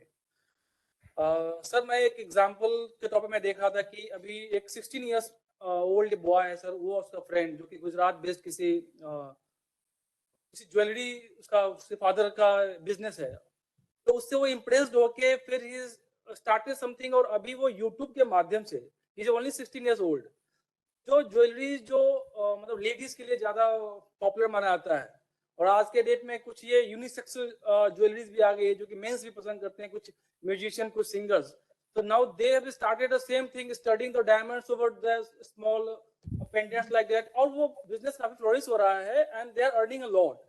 तो इस 16 इयर्स में ऐसे बच्चे जो इस डिजिटल रेवोल्यूशन के कारण इतना अच्छा अर्न कर रहे हैं, तो शुड वी डिस्करेज देम और encourage them in that way? No, we have to encourage, even we have to quote these examples. हमें ये बाकी बच्चों को एग्जांपल देने चाहिए, ये समय की लिमिट थी, otherwise there are so many examples कि यहाँ ये मतलब नहीं है कि आप उसको बिल्कुल बना कर दें, आप ये समझा दें कि आप में टैलेंट है, आप उसको आगे लाओ, कहीं कोई प्रॉब्लम नहीं है। There are so many stories जिसमें छोटे छोटे बच्चे अपने पेरेंट्स को डिजिटलाइज करके अपने बिजनेस को आगे बढ़वा रहे हैं। अगर हम एक पॉजिटिव डायरेक्शन में उसका यूज कर रहे हैं तो वो कोई भी एज का हो सकता है, वहां कहीं कोई प्रॉब्लम नहीं है। अगर उसका डायरेक्शन बिल्कुल सही है, उनको तो हमें प्रमोट करना चाहिए। इवन यही एग्जांपल्स हैं जो हम जहां हमें प्रॉब्लम्स देखने को मिल रही है, वहां उनको उस थ्रू मोटिवेट करें, उन एग्जांपल्स को देके मोटिवेट करें। यहाँ कोई ऐसा कोई एज बैरियर नहीं है। ये बात हो रही है कि जब हम एडिक्शन में आ गए हैं, हम प्रॉब्लम में आ गए हैं, अपना टाइम किल कर रहे हैं, और हम जो है एफिशिएंसी वाला जो टाइम है, जो क्रिएटिविटी वाला टाइम है, उसको हम किल कर रहे हैं, तब हमें ये रेमेडीज है। अगर कोई क्रिएटिव है और अपना हुनर, अपना टैलेंट लेकर आ रहा है और उससे आगे बढ़ रहा है, तो मैं समझता हूं उसको तो इंकरेज करना चाहिए। और ऐसी स्टोरीज भी काफी है हमारे पास बच्चों को मोटिवेट करने के लिए। Thank you sir. और कोई सवाल किसी जगह, कोई रीजनल का हुआ या वेबिनार से जुड़े हुए कोई भी हमारे? डॉक्टर साहब एक सवाल और है। Hello sir. हेलो जी मैम। जी, my name is Rajni Kumari. जो मैं भी सवाल की कि जैसे बच्चे की टेंडेंसी होती है कि मोबाइल कुछ भी काम कर रहा हो, उसके बाद उसका ध्यान हमेशा मोबाइल पे ही लगा रहता है, तो वो तो ठीक है, हम लोग पेरेंट्स हैं तो उसको समझा लेंगे। लेकिन जब हम पेरेंट्स, मैं भी मान जाऊंगी, जो मेरे आसपास हैं, जो बड़े लोग, हम पेरेंट्स हैं, वो मतलब सबको हम कैसे कह सकते हैं कि ये मोबाइल मत यूज करा। सबका सब एक ही टेंडेंसी पे उतरे हुए हैं कि नहीं हमें मोबाइल चलाना है, और बच्चे वही देख रहे हैं कि मम्मी नहीं यूज कर रही है लेकिन और तो यूज कर रहे हैं, तो ये पापा ये कर रहे हैं, अंकल भी ये कर रहे हैं, तो हमें नहीं लगता है कि बच्चे को हम प्रेशर दे रहे हैं। बच्चे से ज्यादा गलती हम लोग खुद कर रहे हैं। तो ये टेंडेंसी को मैं कैसे मतलब संभाल सकूं कि जैसे मैं बड़े को बोल नहीं सकती हूँ कि आप रख दो मोबाइल मेरे बच्चे के चलते, तो जी थोड़ा सा उस पे आप जी जी बिल्कुल समझा सकते। देखिए मैम, मैंने एक पॉइंट बताया था कि हमें खुद को पहले अपने आप को चेंज करना पड़ेगा। ये सबके साथ ये सबके साथ होता है प्रॉब्लम, और क्योंकि मेजॉरिटी जब इस तरह का होता है, जब ज्यादातर लोग इस तरह का करते हैं, तो फिर क्वेश्चंस भी होते हैं कि भाई सब कर रहे हैं तो हम क्यों नहीं। तो सवाल मोबाइल यूज करना या गैजेट्स का यूज करना या नहीं करना ये नहीं है। सवाल ये है कि जिस डायरेक्शन में हमें यूज करना है बस उसमें कर रहे हैं क्या। एक छोटी छोटी सी कुछ प्रैक्टिसेस हैं जो हम कर सकते हैं। मान लीजिए आपका सोने का टाइम हो गया है और कहीं कोई ऐसा कोई वर्क नहीं है, क्योंकि कई बार नेचर ऑफ वर्क, काम की कुछ जिम्मेदारी भी होती है, उस जिम्मेदारी के हिसाब से कई बार कई जगह पर 24 आवर्स आपको मोबाइल ऑन करना पड़ता है, तो वो समझते हैं लोग कि आप इनकी जरूरत है। लेकिन कई ऐसे भी होता है कि हाँ अब हमें कोई काम नहीं है, हमारा हो गया, चलो अब ऑफिस से भी कुछ नहीं होगा, या ठीक है घर का, तो क्या हम उसको एक पर्टिकुलर टाइम पीरियड के लिए बंद करके रख सकते हैं, सुबह उठेंगे तब देखेंगे।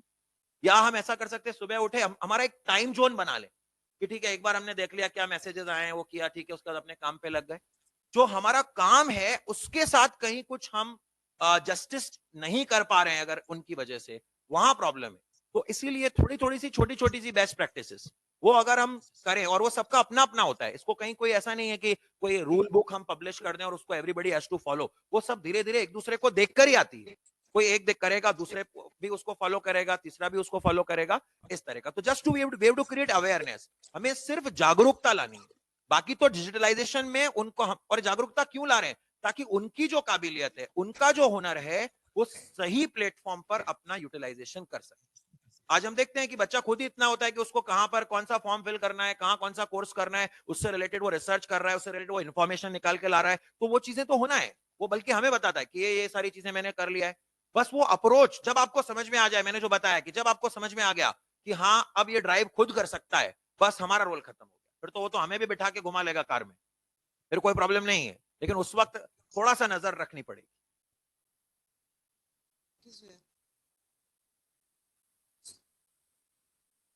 क्योंकि अभी समय की थोड़ी पाबंदी है, और निश्चित रूप से हमारे व्याख्याता ने जो लेक्चर या जो प्रेजेंटेशन दिया है, ये हमें महसूस हो रहा है कि इसमें सवाल की संभावना से ज्यादा चुनौती है खुद को उन चीजों पे अमल करने की जो सीख हमें। मैं समझता हूं सर कि बच्चों के लिए अलग से भी सेशन एक रखा जा सकता है मतलब इसमें इतना इतना सारी सब कुछ चीजें हैं जस्ट टू क्रिएट अवेयरनेस कि अपन कैसे उनको और आगे लेकर आ सकते हैं।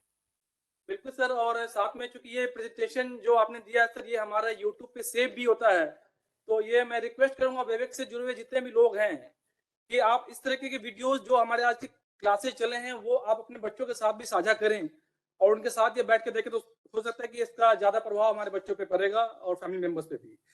सो फिर भी कोई सवाल अगर किसी का अभी रह गया हो तो मैं उनसे आग्रह करना चाहूंगा कि आप अपने सवाल कावा की जो मेल आईडी है crpfwwa@gmail.com पे, उस पे आप हमें भेज सकते हैं ताकि हम बाद में भी हमने स्पीकर के थ्रू उनका जवाब लेके आपको हम रिप्लाई कर सकें। सो प्रोग्राम को आगे बढ़ाते हुए अब मैं अनुरोध करना चाहूंगा president CRPF family welfare association doctor Ajita Thaosen से कि वे आज के इस कार्यक्रम के आयोजन तथा मुख्य व्याख्याता द्वारा दिए गए व्याख्यान पे अपने विचार व सुझाव से हम सभी को अनुग्रहित करें। ओवर टू प्रेसिडेंट कावा। Thank you Yuvraj. नमस्कार। वाइस प्रेसिडेंट कावा की सभी zonal heads, CEC members, online माध्यम से जुड़ी सभी आरकावा heads, doctor Anoop Kumar Atreya, assistant professor SPCGC Ajmer, आज के कार्यक्रम के मुख्य व्याख्याता, कावा परिसर के सदस्यगण, अधिकारीगण तथा प्यारे जवानों एवं उनके परिवारजन, मुझे ये अवगत कराते हुए बहुत खुशी हो रही है कि सीआरपीएफ परिवार कल्याण संस्था कावा एस्टेब्लिश्ड होने के बाद से ही नित नए अभिनव हितकारी कामों से सतत इतिहास रच रही है। इसी कड़ी में आज कावा के वर्ष 2022-23 के लिए जारी की गई एनुअल गतिविधियों के कैलेंडर के 4th topic digital revolution and it's pros and cons पर वेबिनार के माध्यम से लेक्चर सीरीज का सफल आयोजन किया गया। आज के लेक्चर सीरीज के विषय पर सभी रीजनल कावा द्वारा आयोजित किए गए प्रोग्राम और पावर पॉइंट प्रेजेंटेशन के माध्यम से दिखाया गया जो वास्तव में सराहनीय है। मैं ये बताना चाहती हूँ कि सभी आरकावा बहुत अच्छा और प्रशंसनीय कार्य कर रहे हैं। मैं आप लोगों के व्हाट्सएप और फेसबुक पोस्ट को बहुत गंभीरता से लेती हूँ। आप लोगों की मेहनत, लगाव और कार्य के प्रति जो जोश है वो देखकर मैं बहुत संतुष्ट और खुश हूँ। इसके लिए आप सभी लोग बधाई के पात्र हैं और मैं तहे दिल से आप सबको धन्यवाद देती हूँ। मेरी बहुत इच्छा है कि मैं आप सबसे मिलूं, लेकिन मेरे काम की कमिटमेंट की वजह से मैं ज्यादा ट्रैवल नहीं कर पा रही हूँ। मार्च के बाद मैं एक्सटेंसिवली ट्रैवल करने का प्लान कर रही हूँ और मेरी कोशिश रहेगी कि ज्यादा से ज्यादा जगहों को विजिट कर सकूं तथा आप सभी से मिल सकूं। मैं आशा करती हूँ कि भविष्य में भी आप लोग इसी उत्साह के साथ अपने अपने स्तर पर सीआरपीएफ फैमिलीज के लिए तरह तरह की हितकारी प्रोग्राम्स आयोजित करेंगे। आज मैं ये भी बताना चाहती हूँ कि हम संपूर्ण शॉप को और भी आगे बढ़ाना चाहते हैं, इसलिए हम एक एडिशनल आउटलेट भी खोल रहे हैं दिल्ली में।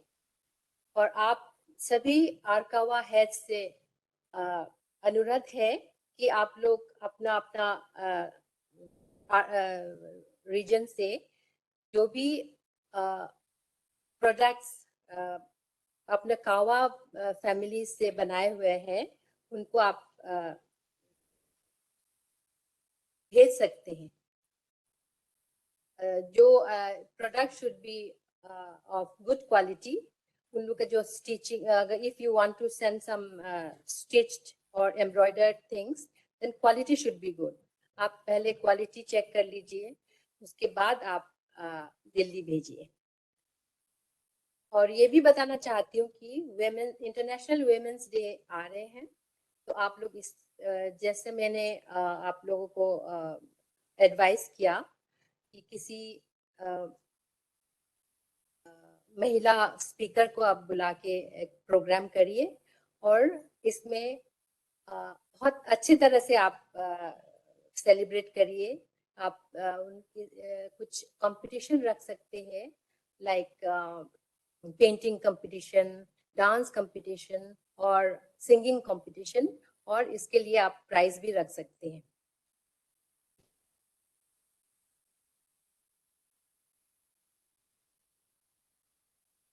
आज के कार्यक्रम के डिजिटल रेवोल्यूशन विषय पर विस्तृत जानकारी देने के लिए डॉक्टर अनूप कुमार आत्रेय को बहुत बहुत धन्यवाद।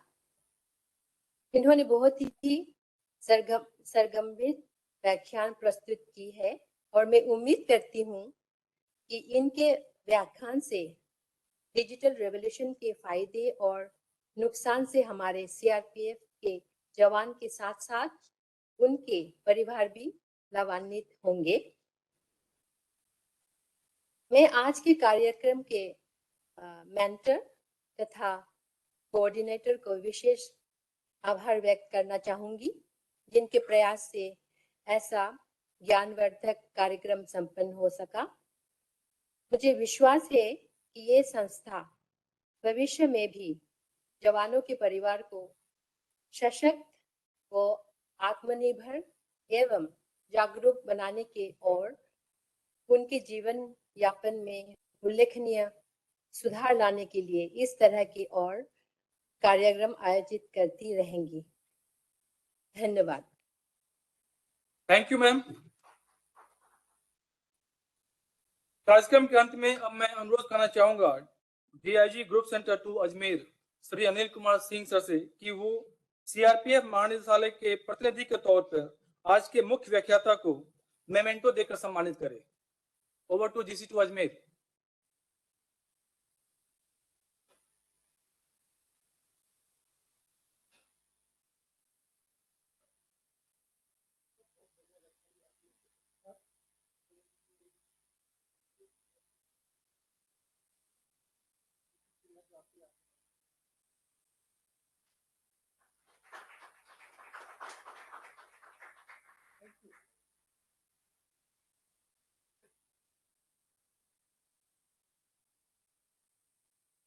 साथ ही मैं अनुरोध करना चाहूंगा आज के प्रोग्राम की कोऑर्डिनेटर श्रीमती पूर्वी एवं वहां मौजूद Shrimati Aradhana wife of DIG medical doctor Sandeep Pandonikar से कि वे आज के मुख्य व्याख्याता को प्रेसिडेंट कावा की तरफ से कावा के स्मृति चिन्ह भेंट कर उन्हें सम्मानित करें।